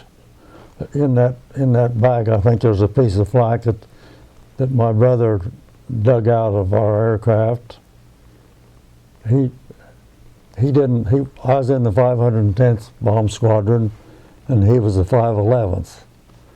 But he would come over when we were waiting for us to come in.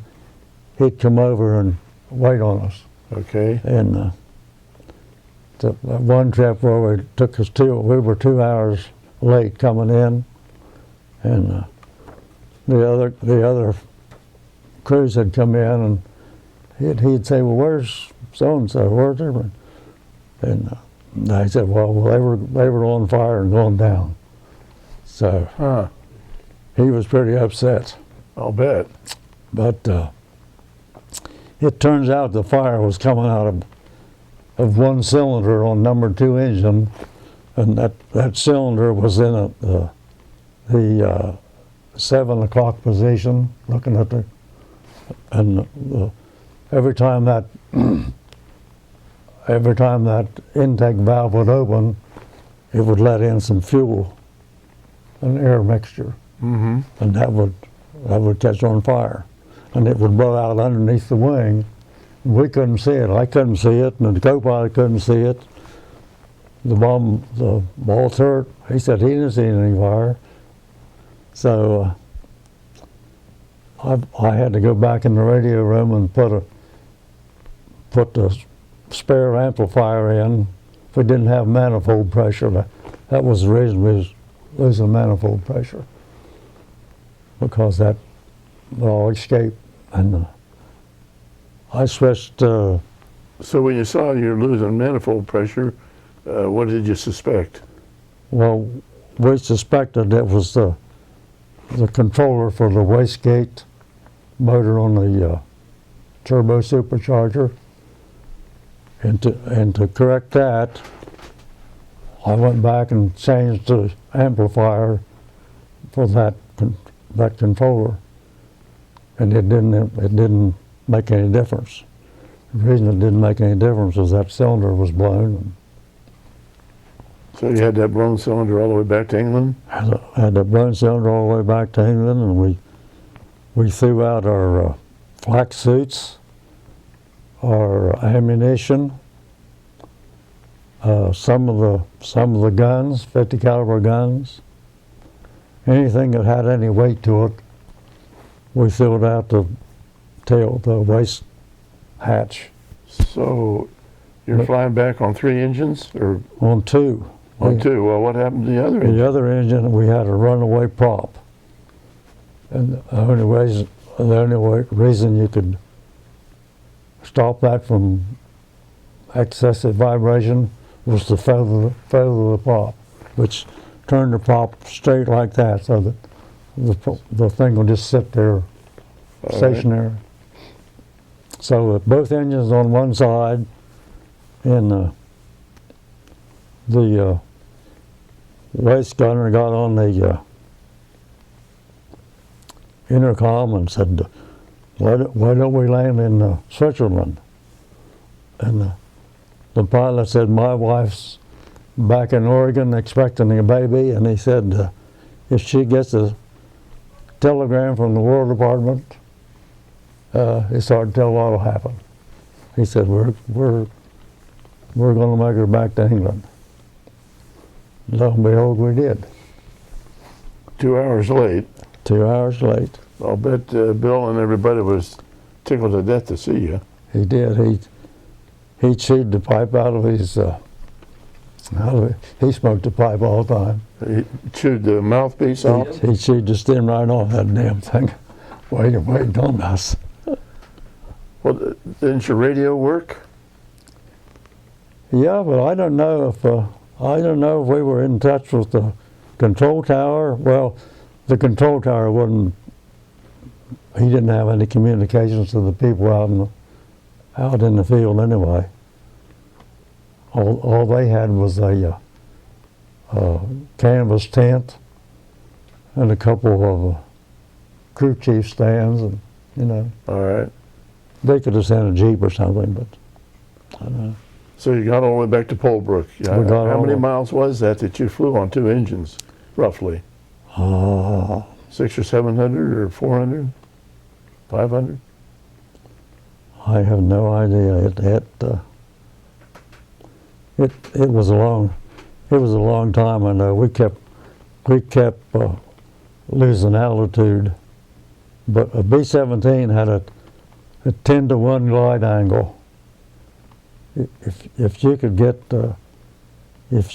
over England, well, we could have landed in France. There's airstrips in France. We could have landed in France, but their two communications weren't very good, and it might take days before a message got to Polebrook.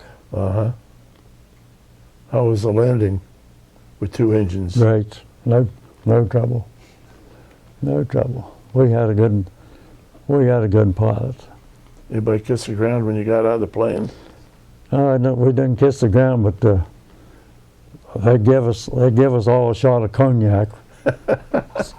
As soon as we got on the ground and had to go to debriefing, Uh-huh. they wanted to know all about your mission, what you saw, and was there any fighters involved, or did you think you got a good hit on the target, or all that kind of stuff. Lose any planes on that mission, you remember?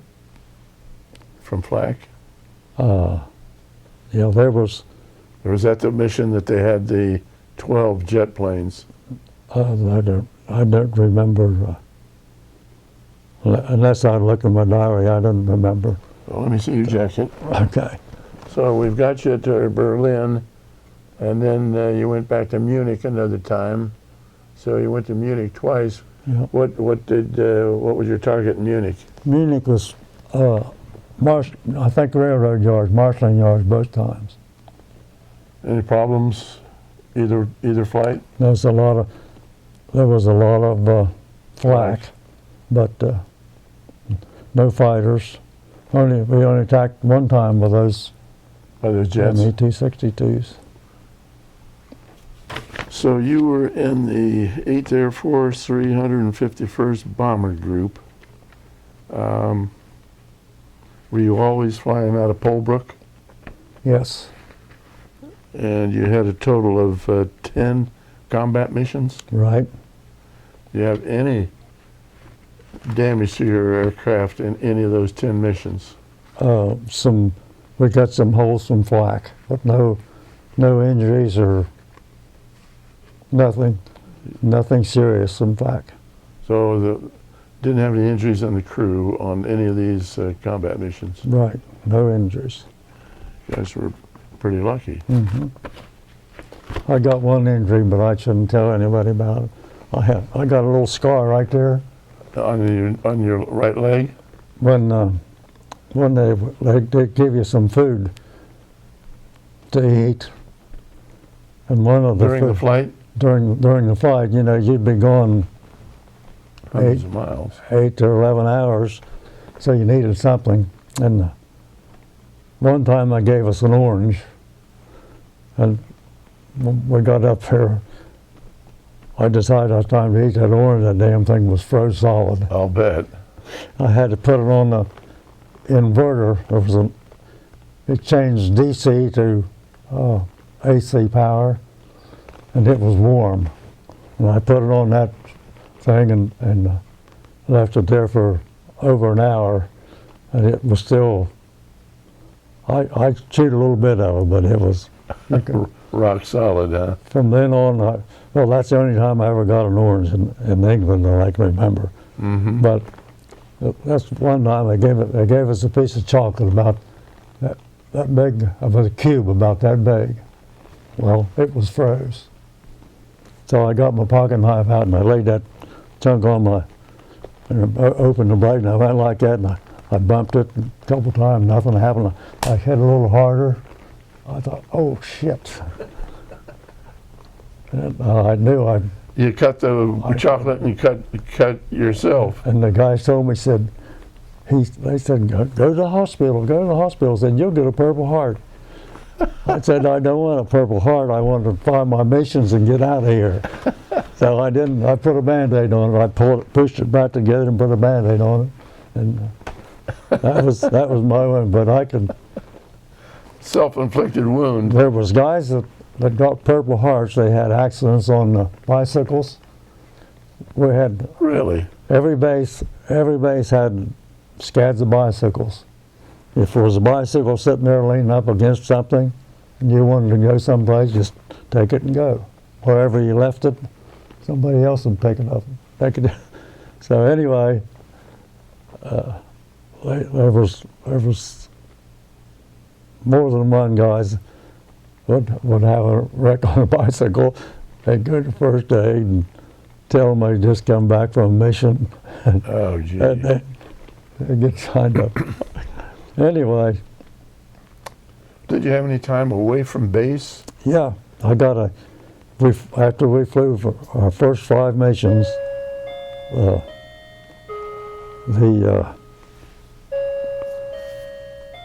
flight surgeon, he looked over all these missions, and he said, hey, these guys have flown 5 missions in a row. He said, give them a break, give them a 48-hour pass. So we got a 48-hour pass and we went to London. And we had a good time down in London. What kind of shape was London in after all the bombing?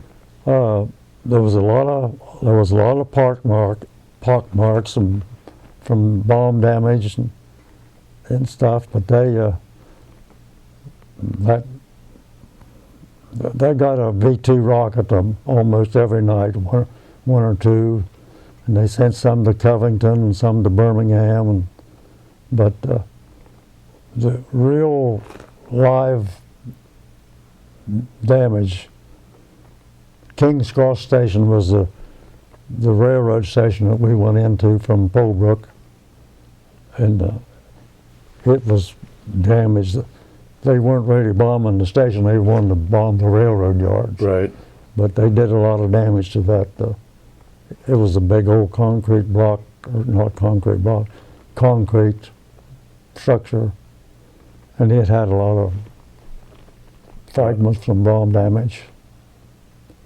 In different places you could see stuff, but it looked pretty good. Where'd you stay those 2 days in England? We stayed at Red Cross and the Piccadilly Circus. Piccadilly Circus was a big old building. The Red Cross had a good food service place in there, and they had lots of ballroom spaces where they just set up cots. Okay. You sleep on a cot. So did you have a good time there in London? Yeah, we had a good time. It was there was dark. They didn't have there weren't any lights showing from the sky. Sure. If there was any vehicles, there's just a little slit like that. The light fixture was closed up, and they called them blackout lights. Uh-huh. And you couldn't, there wasn't any street lights on, or the buildings weren't lit up. It was Be hard to get around. dark as a dungeon. But they had a good strip show called the Band Box or the Music Box, and that place was open 24 hours a day. It didn't It even kept running during the Blitz. Oh, really? Yeah, they never shut her down. Well, And did you come into contact with any of the Londoners? yeah, How'd they treat you? they were pretty pleased. They really didn't like the Yanks because the Yanks was Competition for their women, they wasn't it? were over there. We were over there, oversexed, and over here. That's what. That's what they said. Uh-huh. We were definitely overpaid. The British servicemen didn't get anything hardly compared to because we got our army pay and we also got flight pay. So what how much were those? I don't remember, but it was a pretty.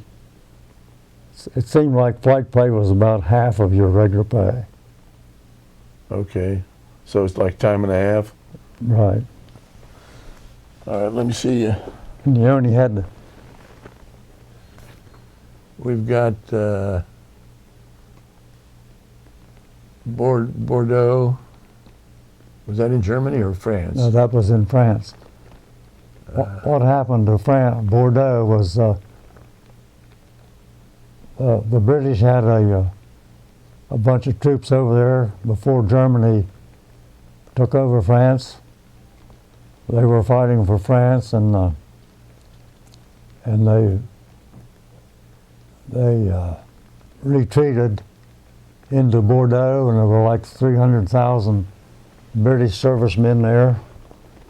And lo and behold, the British, anybody that had a boat in Britain could get that boat on the English Channel and go to Bordeaux and rescue people.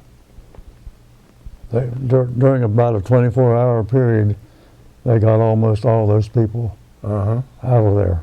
And the Germans thought they had them surrounded, and they did have. Uh-huh. But by 24 hours, they were all gone, almost all of them. But the Germans occupied Bordeaux, and the Allies decided, well, it would cost us more in damage to troops and aircraft and whatever to get them out of there because they had a lot of anti-aircraft guns.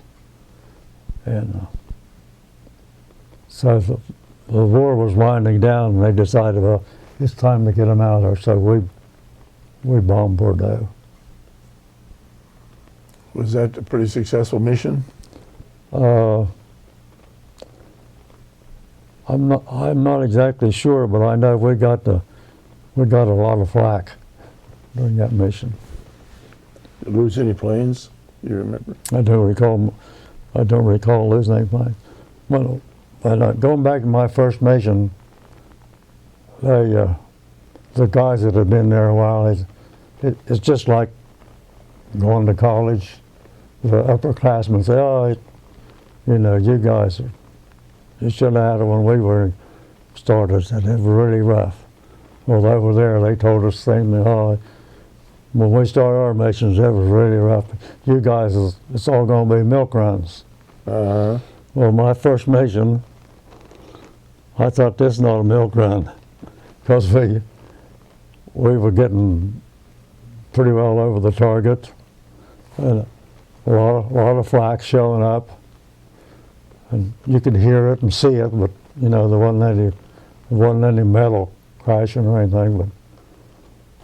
But it's off to my right, looked like maybe 300 yards.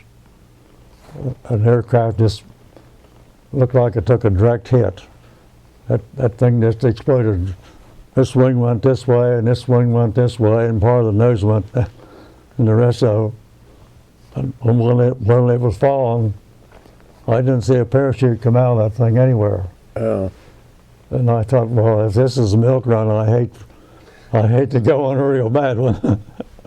But that was the first aircraft I got shot down. During any of your 10 missions, did you see any planes get hit where any of the crew had to bail out? I did. I don't remember I don't remember when, but up ahead of us, there was a couple of times there was planes that got hit by flak, and they were damaged enough. I remember one going down like this, Fishtailing down? just fishtailing like that, and I could see people bail out of that one. And another time, Were you over France or Germany? we were over Germany at the time. About the only time we got, we were after we got there, it seemed like we spent a good bit of several weeks before we flew our first combat mission.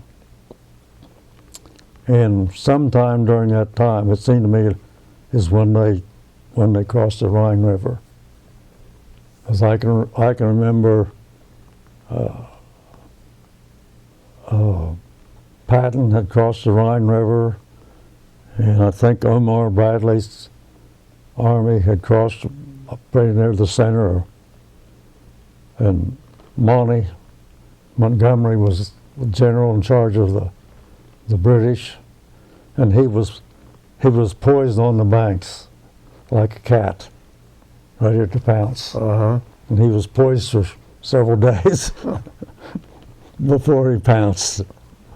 But Patton wasn't one to wait, was he? No, well, in fact, we had a bombing mission one time that they called off because the target we were supposed to go to, Patton had already moved in position, and he was too close. We were afraid. 8th Air Force was afraid to drop bombs because we'd drop bombs on his army. Okay. So Did you ever go over into Austria? he was going up from the south, and I'm not. It probably was up through Austria. Did you go through Austria? We went to Linz? Linz, Austria. And what was the target in Linz? Linz was a rescue mission. After the war, 3 days after the war, we flew into Linz. It was a German airdrome, and we flew in there to pick up POWs that had been POWs since 1940. Oh, wow. They were French and Polish prisoners. How many did you take out? We took out 30 every trip. 30 guys, and most of them didn't weigh 100 pounds. They were skin and bones. And they told us not to give them anything to eat except sea rations. Uh-huh. Sea rations were just 2 graham crackers and a little thing like that of cheese and potted meat. And what else was in there? Oh, sometimes it was bacon and cheese. But anyway, I had to delouse. I had to delouse them. Okay. They didn't look like they'd had a haircut for years. Beards? And they gave me a bag of, I think it was rotenone dusting powder. Uh-huh. If you dusted beans with it or whatever. And it gave me a gizmo pump, and it had a long snoot on it. And you'd stick that up their sleeve and give them a squirt, and most sleeves, put down their fly and give them a shot of rotenone in here under their jackets and in their hair. And I deloused myself, my hair and my crotch and under my arms. But anyway, when we got back to Paris, the name of the air base was Orleans. And those people, I don't know how the hell they knew we were coming, but they were waiting. And they had picnic baskets, was that hard bread, Uh-huh. and 2 or 3 bottles of wine. And they had a chain link fence there to keep them off the hard stand.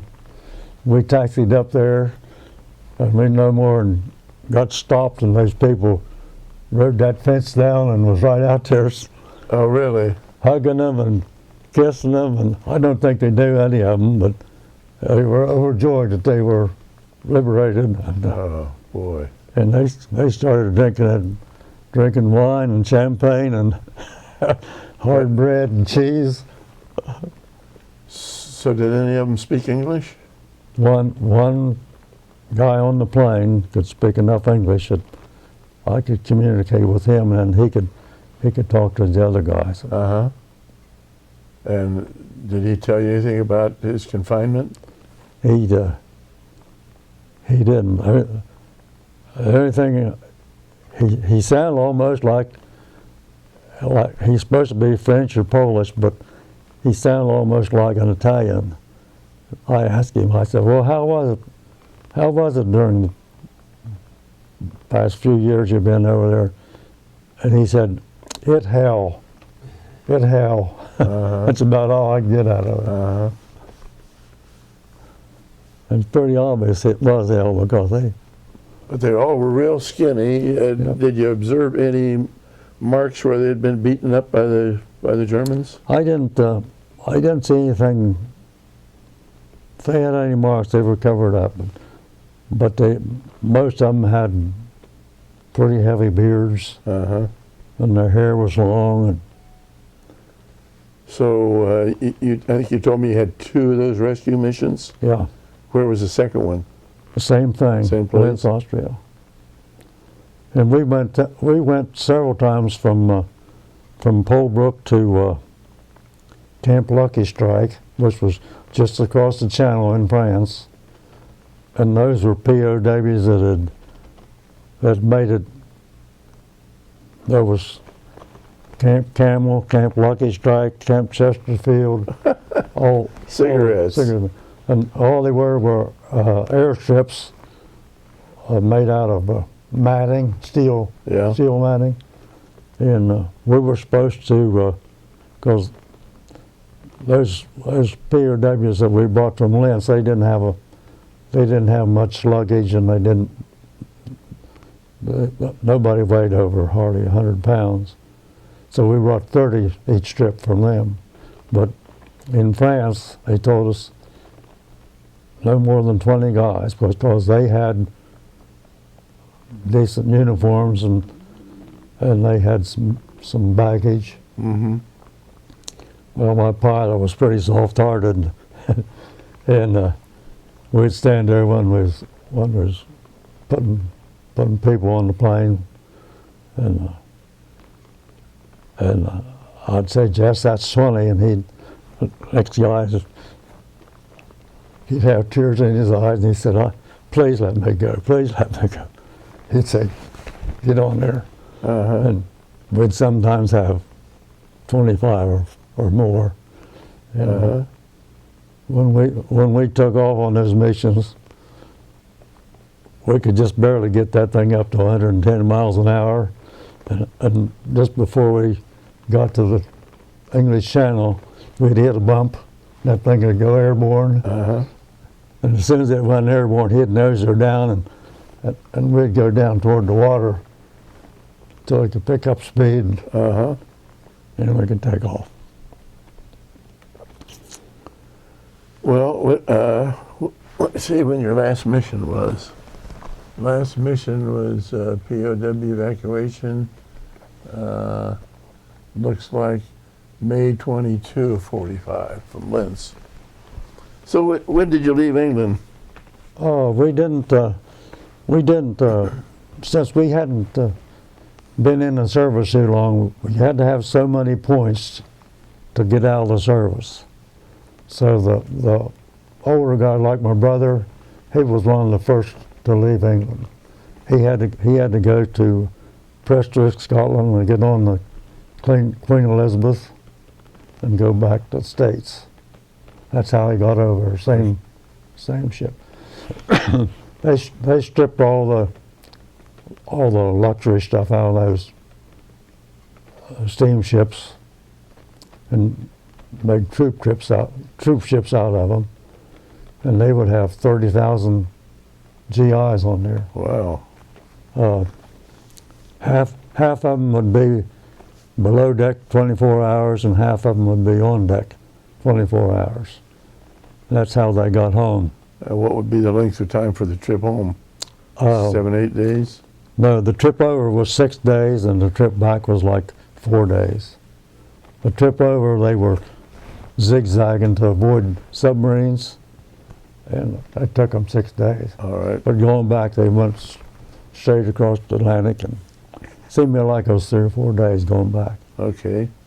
But So what did you have to do to get more points? Okay, we had to stay around England till all. It was pretty good for us because the other gunners, all they did was just lay around, but they gave us a taxi ship. What that was is anybody wanted to go from our air base someplace else, like if they wanted to go to London, we could fly them down to London, and then somebody in London wanted to go to Honington, we'd fly them up to Honington. Somebody wanted to go from there to Scotland or Dublin. We'd just any place anybody wanted to go, and we would, wherever we were that evening, they had plenty of billets for us to sleep in. So what were you flying on these trips? B-17. A B-17 to take somebody to London? Yeah. We had a priest. I think it was in Honington, and he wanted to go to Dublin. He was an Irish Catholic priest, and we had him and 4 or 5 other guys decided they wanted to go. And while we were waiting to make our turn to swing onto the runway, two P-51 fighter planes came in, and when they came in to land, they always come in like in pairs. Okay. And they do it a chandelle. A chandelle is a loop, inside loop.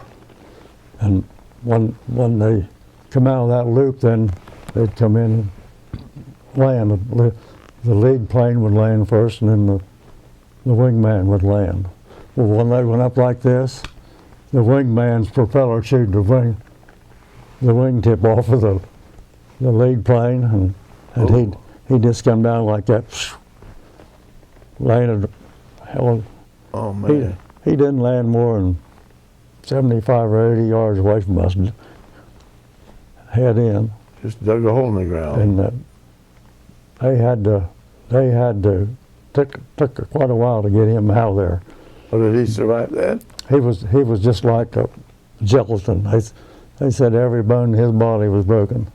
Mm. And the engine buried itself 7 or 8 feet. The rest of the plane, the metal, most of it was on the surface. But anyway, the priest decided that that'd be a good time for him to get off that airplane. He didn't want to go to London anymore, or Dublin. Dublin? But the other guy said, what the hell? If you guys are flying, we'll go. So we went to, and that trip to Dublin was probably one of the best meals I ever had in the service, because the cooks are all Irish cooks, women, like your grandmother. And we had mashed potatoes and gravy and roast beef and sauerkraut. I don't remember what, but man, it tastes good. The best meal you'd had in... It was well seasoned. In Polebrook, most of the meat we got was mutton or goat. And we had Spam quite often. And we had Brussels sprouts and peas. And we always had, even here in the States, we had we had grated carrots Okay. and raisins and mayonnaise. That was for night vision. Okay. We didn't fly any night missions, so except in training, we flew night missions. Uh-huh. I thought, why the hell we keep eating this stuff? We don't fly night vision. Must have been for the blackouts in London. Anyway, that was, and we flew Prestwick and Glasgow, and I don't know. We did that for several weeks. So, according to your DD-214, your date of separation was July 9 of 1945, and you headed home. Where did you leave from? From at the time I got discharged, I was in Macon, Georgia. Macon, Georgia was a base where they did inspections on aircraft that had 1,000 hours or more. Okay. After 1,000 hours, you had to take the cowling off the wings to make sure the wing pins were okay, weren't worn or damaged, and you had to have a complete overhaul or new engines on the airplane, and new tires. I don't know what all. It was a pretty extensive, and at the time I was in a flight test group. We had to take those planes up, fly them for 4 hours after they went through that inspection. All right. We'd fly them for 4 hours and then sign off that they were okay. Well, when did you leave England? I'm not sure. I got it in my diary, but Well, it had to be sometime before July 9th. yeah, How long were you there before at Macon? at Macon. Yeah. Oh, I came home from England, and I had a 30-day furlough, and after that 30 days, I was to go back to Lincoln, Nebraska, and be assigned to a B-29 group, and the B-29s were going to be stationed in either Okinawa or Guam. And we really weren't looking forward to that at all. But when I was home on my 30-day furlough, they dropped the atomic bombs, Okay. and the war was over, What'd you think of that? and we were overjoyed. We all went to, there was 3 or 4 or 5 of us home on furlough at the same time. We were from different, a couple of them was in the Navy, one was in the Marines, a couple from the Air Force, a couple from the Army, and we went to, I think it was called the Plantation between Mannington and Fairmont, West Virginia? West Virginia, Okay. and it was a beer joint, and you weren't allowed to sell liquor by the drink in West Virginia at the time. Only clubs, American Legion and the VFW, could sell liquor by the drink, or if you had a club that you were a member, you could buy liquor by the drink.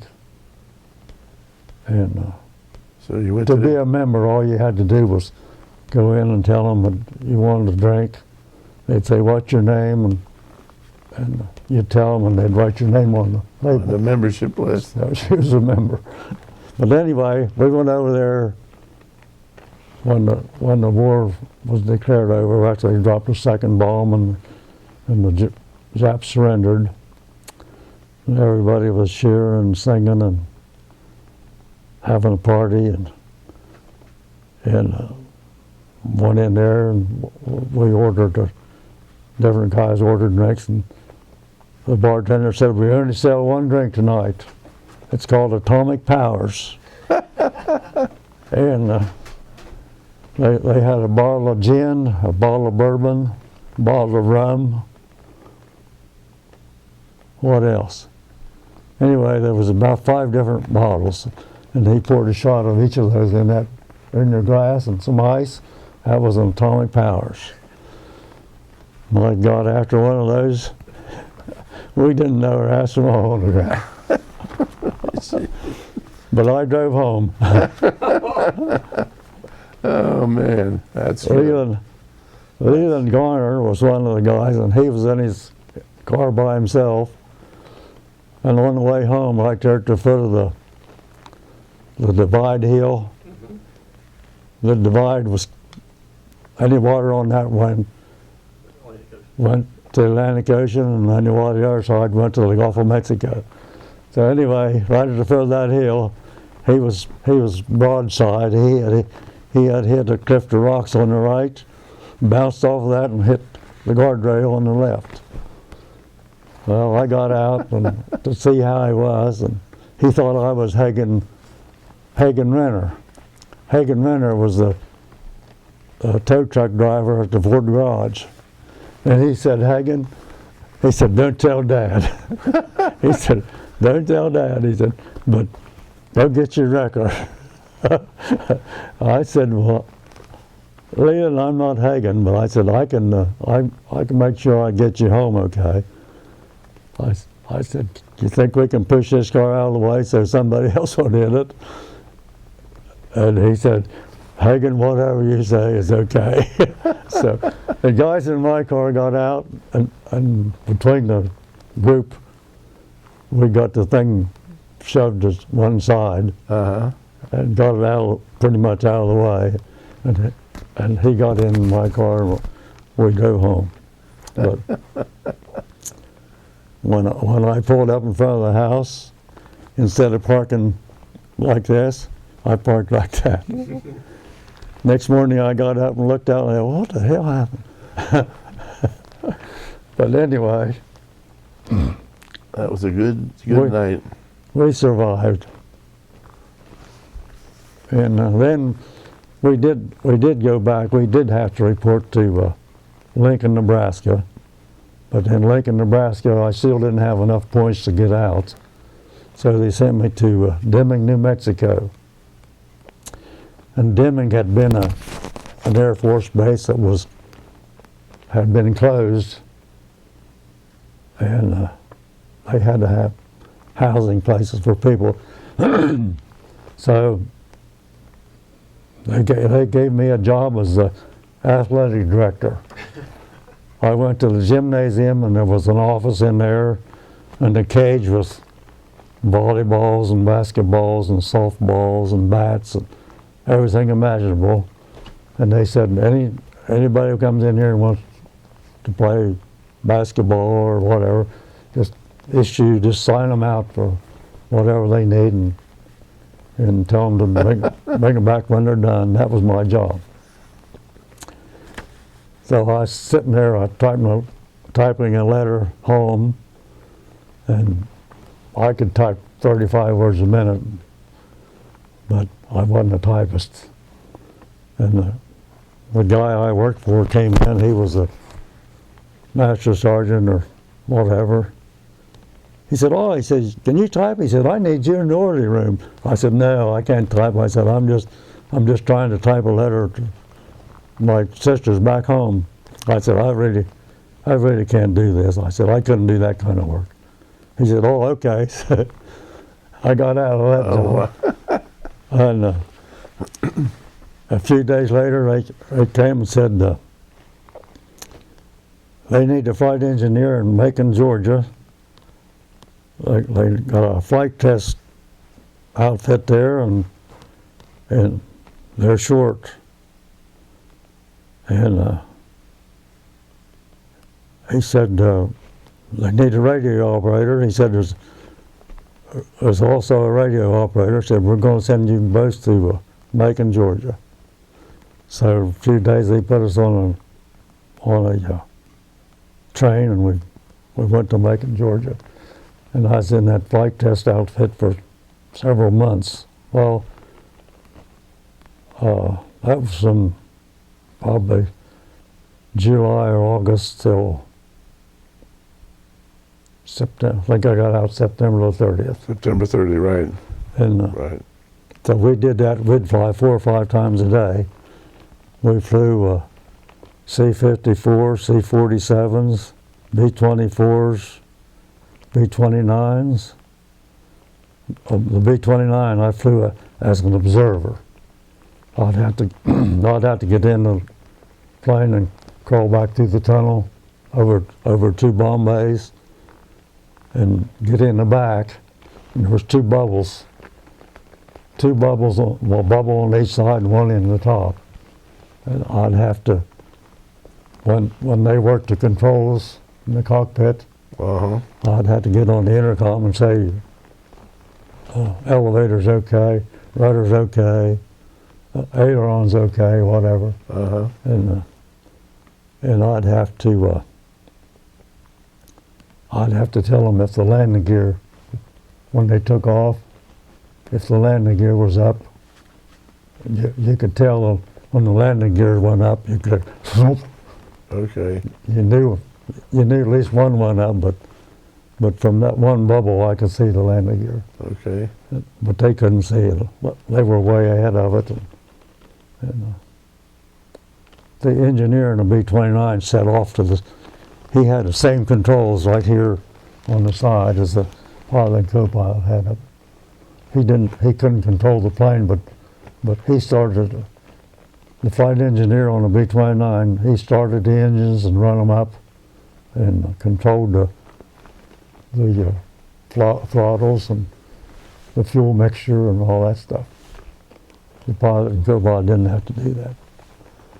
Well, let me go back to England. Where did you leave England from to come back to the States? We left England from Valley, Wales, the same place we landed. Okay. A lot of the pilots went to Prestwick, Scotland, but we left from Valley, Wales. You left by plane or boat? By plane, we had a Ship, I should say. we had a B-17. We called it. It was a war weary.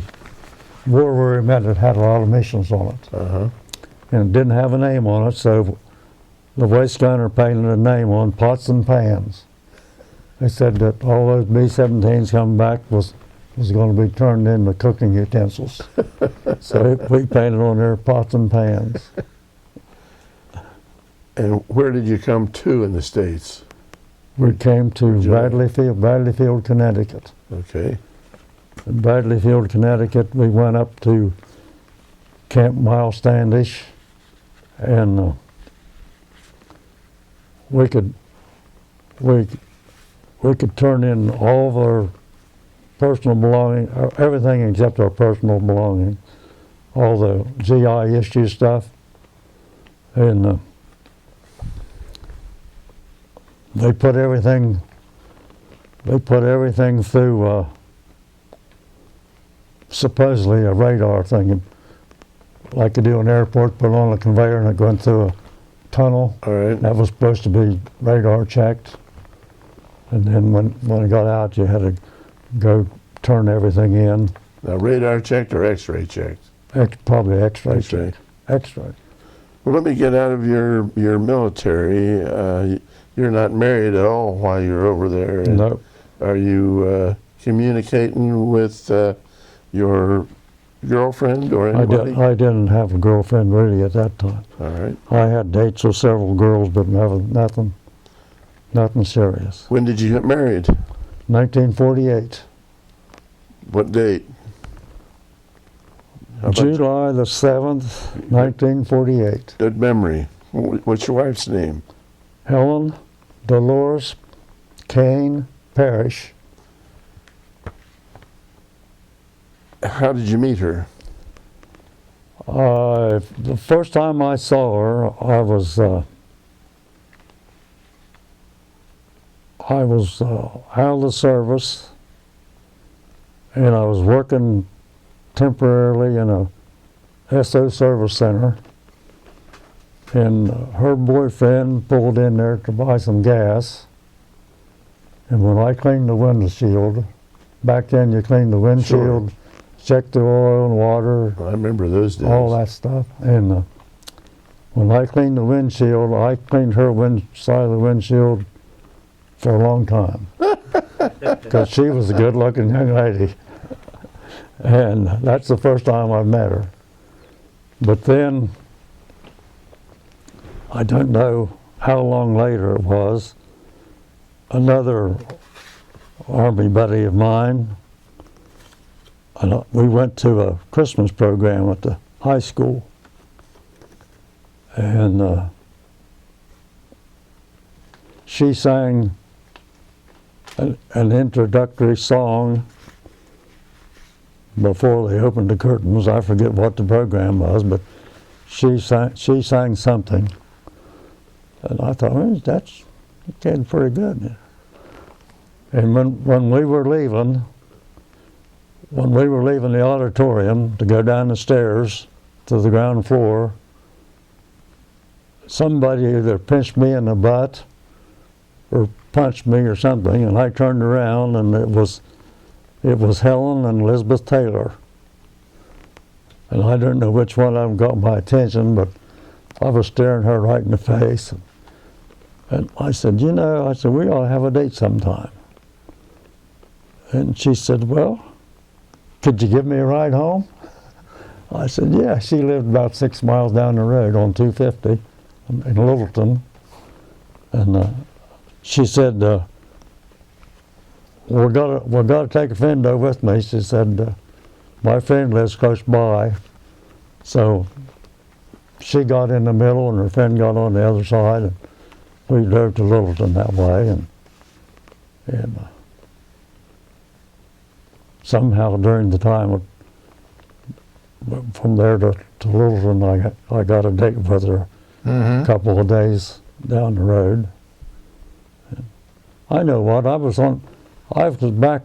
had gone to Milwaukee, Wisconsin to Milwaukee School of Engineering, and I went 3 semesters. Back then you could get a degree in electrical engineering in 3 years. Okay. You went year round. You got a week off between semesters. But other than that, you went year round. And back then there wasn't any air conditioning in any of the buildings. And in August of the 3rd semester, I decided I was working part-time. I was going on the GI Bill of Rights. They paid for my tuition and books, and they gave me $75 a month to live on. And I had to live in a rooming house. That was $7 a week, and I had to eat all my meals in restaurants. So $75 wasn't covered. So I got a part-time job in a service station, and eventually, in August, I quit. Picked up a Milwaukee Journal newspaper, and Western Electric had an ad in there. They needed telephone installers. And I thought telephone installer was a job where you just go in the house and mount a telephone and plug it in. And well, telephone installers, they were switching to a dial telephone system. And it was a German design phone system, and we had to put in a big telephone exchange racks of Riglo's and thousands of little tiny wires. And I worked at that from August until Christmas time. Christmas time, I told them I was going home for Christmas, and when Christmas was over, I was going to Miami, Florida. It was too cold up there for me. And they said, well, we'd like to have you, but we can't give you a transfer because we'd have to pay all your expenses from here to Florida. I said, well, we'll give you a letter, and you can take that letter to office down there, and I'm sure they'll have a job for you.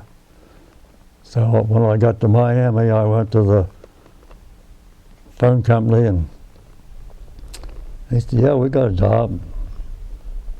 I said, okay. I said, where is it? They mentioned the name of a town. I never heard of a town before. And they got out a map and showed me. I said, no, I don't want a job there. I said, Where was that? What state? Miami, Florida. Oh, I said, I want to be at Miami Beach. They said, we don't have any job for you at Miami Beach. So I got a job for Firestone and worked for Firestone for 3 months. And when I came back, I had some dates with Helen, and we decided good chance to get married and how to do it. So we decided on a September wedding, and I got a job in New Martinsville at the time, and my sister lived in New Martinsville. She knew an apartment that was going to be available. She said, you better get that. Said somebody else will rent it before you need it. So I rented the apartment, and I told Helen, I said, since we already got a place to live, I said, why don't we just get married early? She said, okay. So we got married in July. And we had an enjoyable time ever since. well, at the time you got married, where were you working? I was working for Falcon Seaboard Drilling Company, drilling salt wells at Natrium, West Virginia, which was PPG property. Well, what did PPG stand for? Pittsburgh Plate Glass Company, chemical division. All right. So you got married, and did you have any children? We had Linda Sue Hill. She was born in 1949, October the 20th, 1949. And then 5 years later, we had Douglas Spencer Parish, and he was born in April or September? May 9th. May 9th, okay. And Brian was born about 5 years after that, September 9th, okay. And we were very fortunate. We had all three of our kids were terrific. All three were what? Were terrific. They didn't cause us any hardship whatsoever. They Are all the children still living? all the children are still living. Does Linda have any children? Linda has one, Patrick Scott Hill. He's about 37 years old now. How about Douglas? Did he have any children? Doug had 2 children. He had Matt and Ashley, and they're both a little bit older than Patrick. They're in their 40s. And they've got, Ashley has 3 children, and Matt has 1. Brian has 2 children, Ashley and Meredith. Allison and Meredith. And Allison lives in the U.S. Virgin Islands, part-time on St. Thomas and part-time on St. Croix. Well, that's tough duty. What's she do there? Yeah. She works for a group that is connected with the Cancer Treatment Centers of America. I think she's a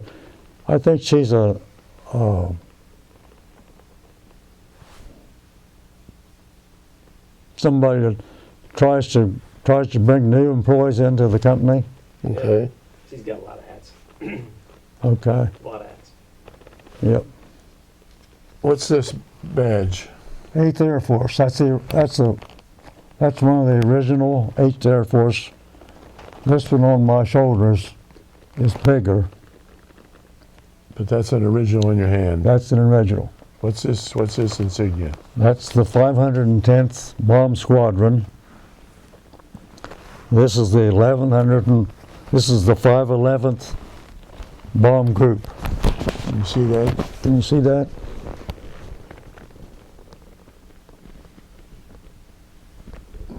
See what's on your hat. What are the ribbons on your hat? I don't have a clue what those ribbons are. All right. I really didn't pay much attention. I got a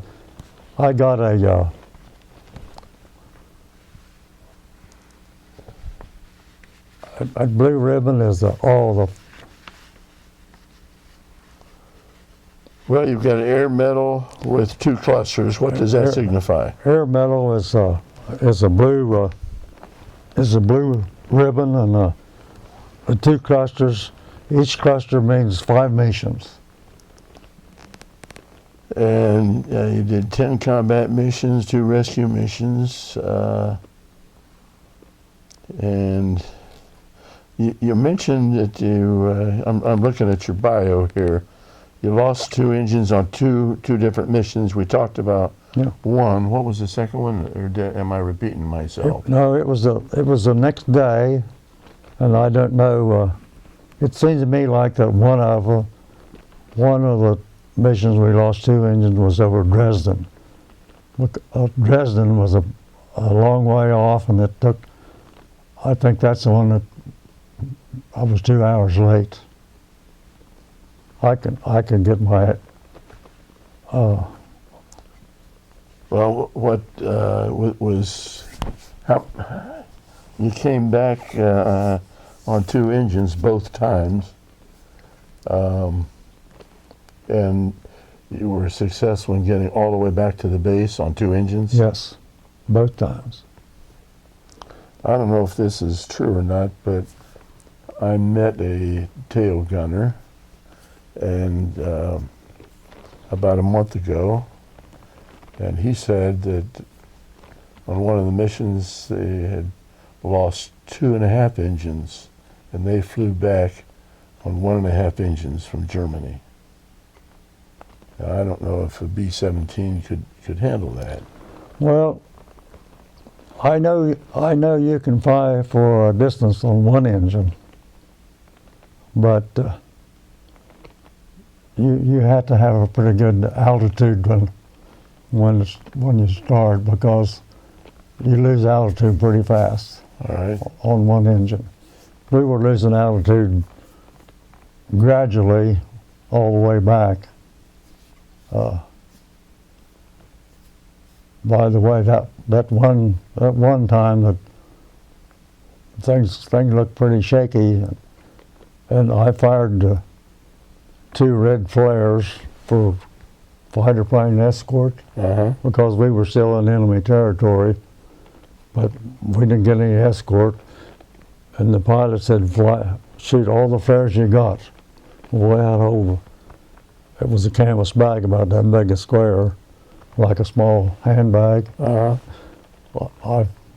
fired all of those things. You stick it up through the ceiling, squeeze the trigger, and hit, I don't know, put another cartridge in.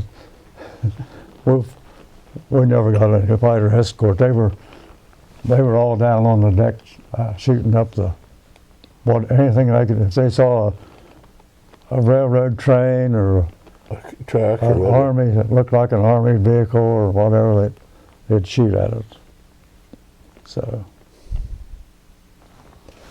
What is? So 1.5 engine. I don't know how you can determine a half an engine. Well, A half an engine might be, instead of 2,500 RPMs, it might be running 900 RPMs. well, I'm going to interview him. Hopefully, Anything less than 900 RPMs, the spark plugs would carbon up, and you'd soon lose that engine too. okay. So we tried never to let an engine get below 900 RPMs. Well, I'm going to interview him, and I'll get a little more Okay. detail because He- I didn't go into He much. he probably has a pretty good recollection. What is this that we're showing here? Can you see that, Brian? What is this? Can you read German? No. I think it says Luftwaffe Gunner's Handbook. And how did you come by this page? That's when we went to Linz, Austria to bring Rescue. those POWs back. Uh-huh. We had about a 2-hour delay before the POWs got there. They hauled them in on trucks, and we were free to, we could go into hangars and offices, and the Germans had abandoned the place, and it was like the Wright-Patterson Air Base in the United States. It was an experimental base. It had rockets rockets in there with you could tell they were guided by men, because there was soft leather padding for their knees. They'd be on their knees in the front of that thing, and Oh, a really? little plexiglass window. So they were men in those early models, and they had all kind of. They had B-17s, they had B-24s, which had been shot down, Uh-huh. and they patched them up and knew all about them. They had So they were just they had using our planes and study them and see Yeah. how they were made. and they had Jagenheim starters. They had Bosch carburetors. They had a Vickers hydraulic pumps. I found all kinds of stuff like that. So didn't the Air Force bomb Linz quite often? I think Linz was bombed several times, really. Well, how was the air base when you landed? I didn't. Any place I saw that, I didn't see any. All right. I didn't see any damage.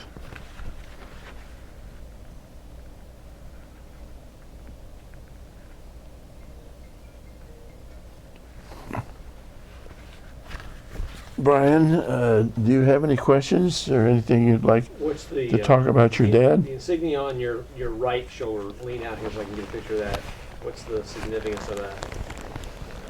Triangle J. Yep. That was the 351st Bomb Group. That was the insignia on the tail of the plane, so that other planes in formation knew who you were and where you come from. And then when you were in England, did the Germans do any raids on London while you were in Polebrook? They did on V1 and V2 rockets. No, when I was in Polebrook, they didn't do any air. Air raids. We really had the Allies really had control of the skies by then. Yeah. Speak up louder. What other questions? So, when you left Lincoln, Nebraska, where were you when you found out that you were going to England? I remember part of a story where you guys got on a plane, you took off, and you opened up the envelope, and that's how you knew where you're going.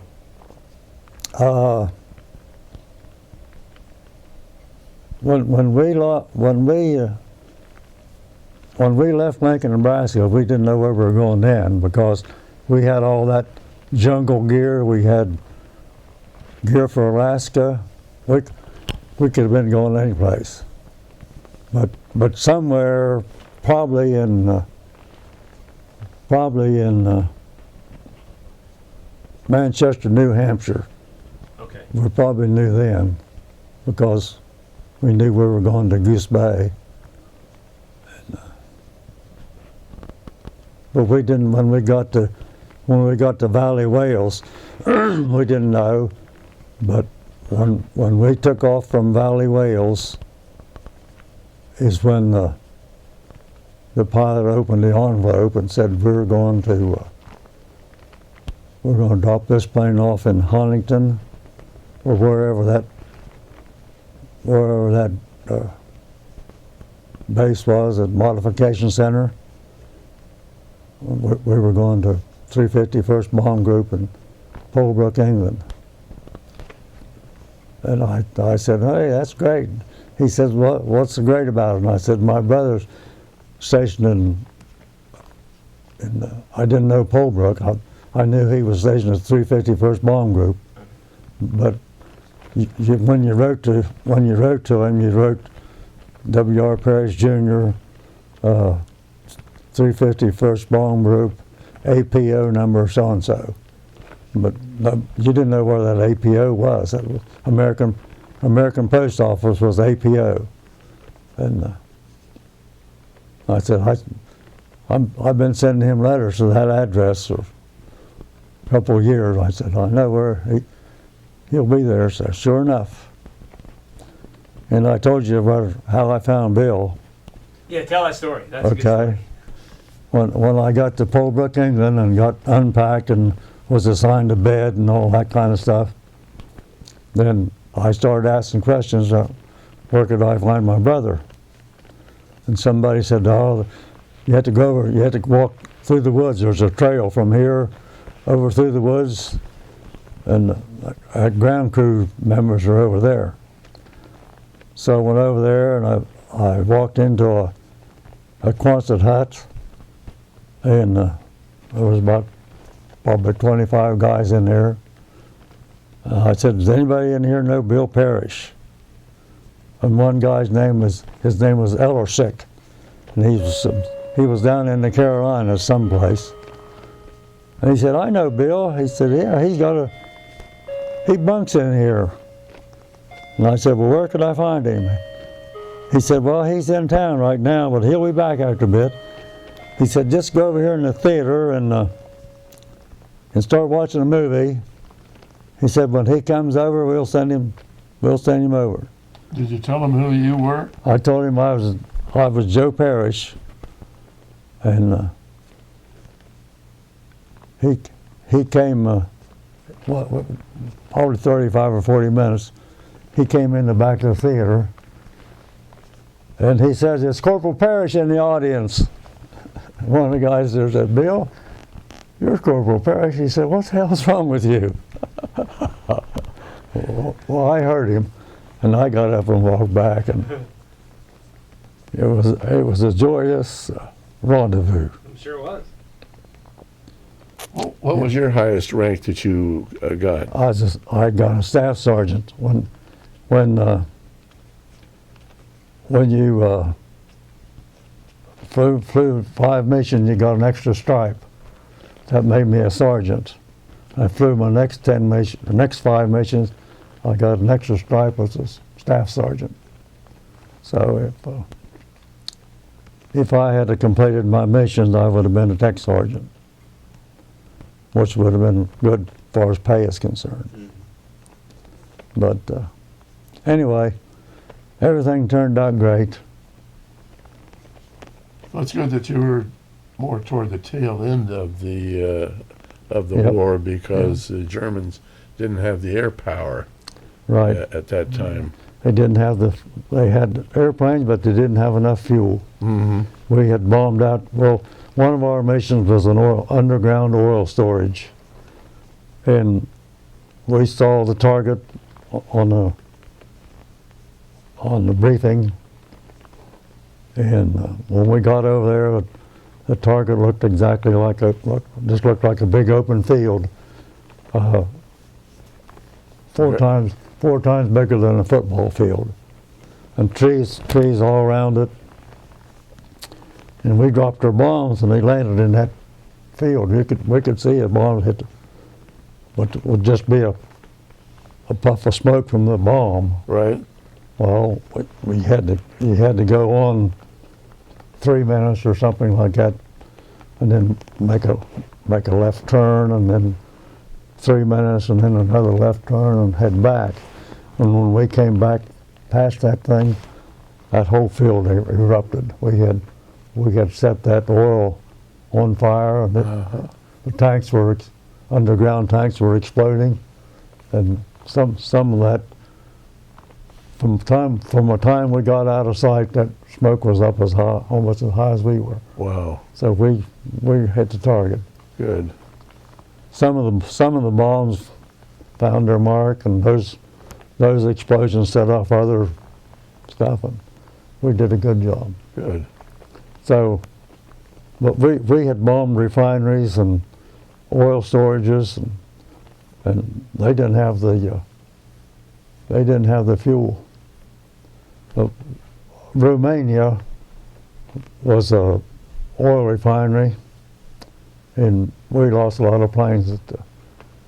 Yeah, they defended that real well, didn't they? Well, they not only defended that, but we had a general with the name of, he was called Killer Kane, and he had aircraft from Italy coming this direction, aircraft from England coming this direction, dropping their bombs at the same time.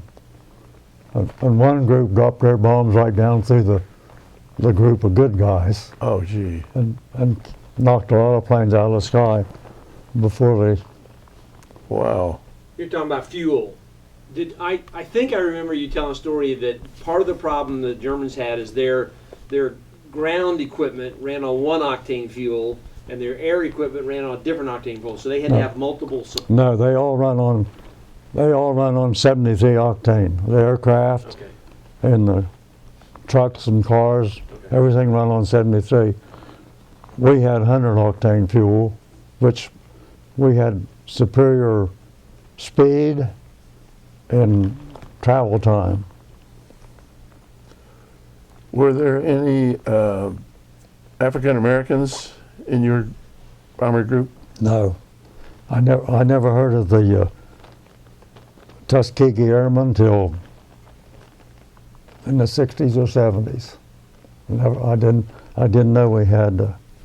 Were there any black fellows over in England? There were some black people in England were attached to the infantry, and they basically were truck drivers. They were supposed to haul munitions and food and whatever, and that's the only black people. They told the women down in London they were night fighters. That's the reason they were black. All right. Well, we haven't talked much about your wife.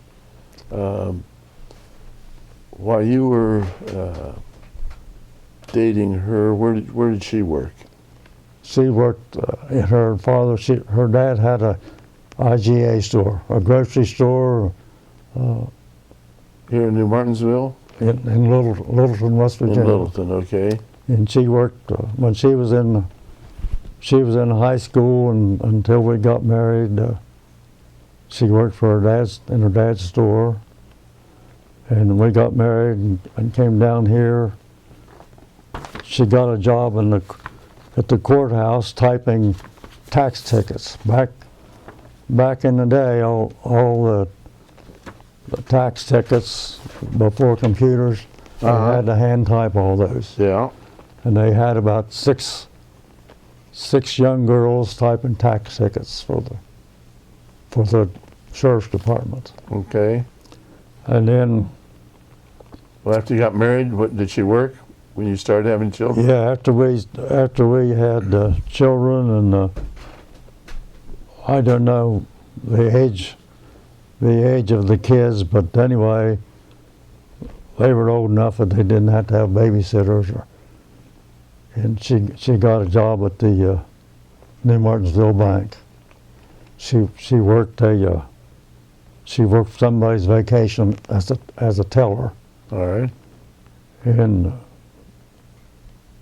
shortly after that, it was a wooden structure, a 3-story wooden building, and the assistant, the cashier, lived upstairs in an apartment, and he smoked cigarettes constantly, and evidently set the bank building on fire, and Oh, the wow. bank burned down. Everything burned but the safe and the safety deposit boxes.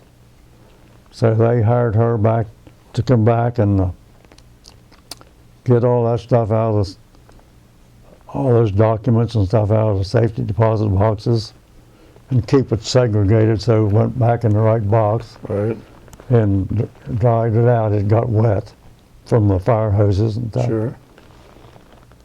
So she worked at that until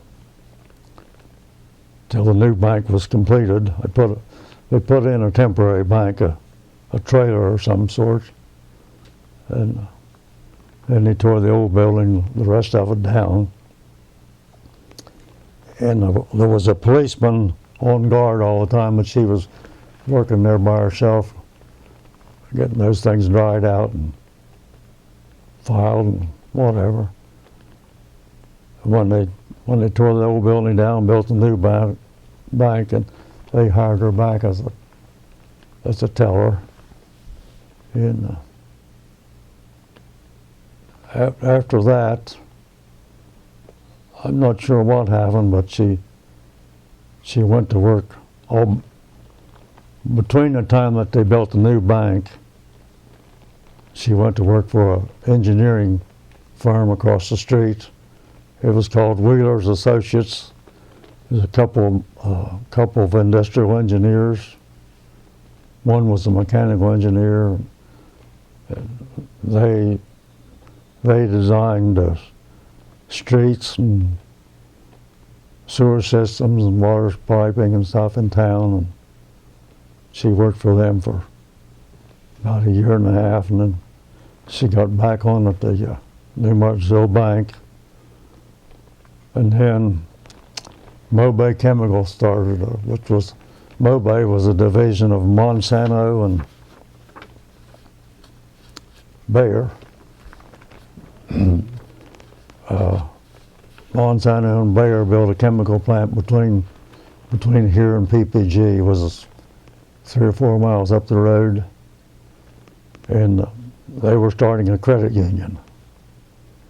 And back then, your membership on the credit union was a 3 to 5 file cabinet again, and she put your name down, and every week they would give every employee $2 in the savings account. And then anybody else that wanted to borrow money, they could borrow money from that fund. And anybody else that had excess money, they could invest it in it. And everybody got, if you invested money, you got 6% dividend.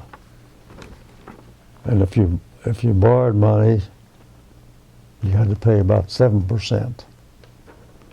And when she went to work, the credit union the total value was worth $250,000.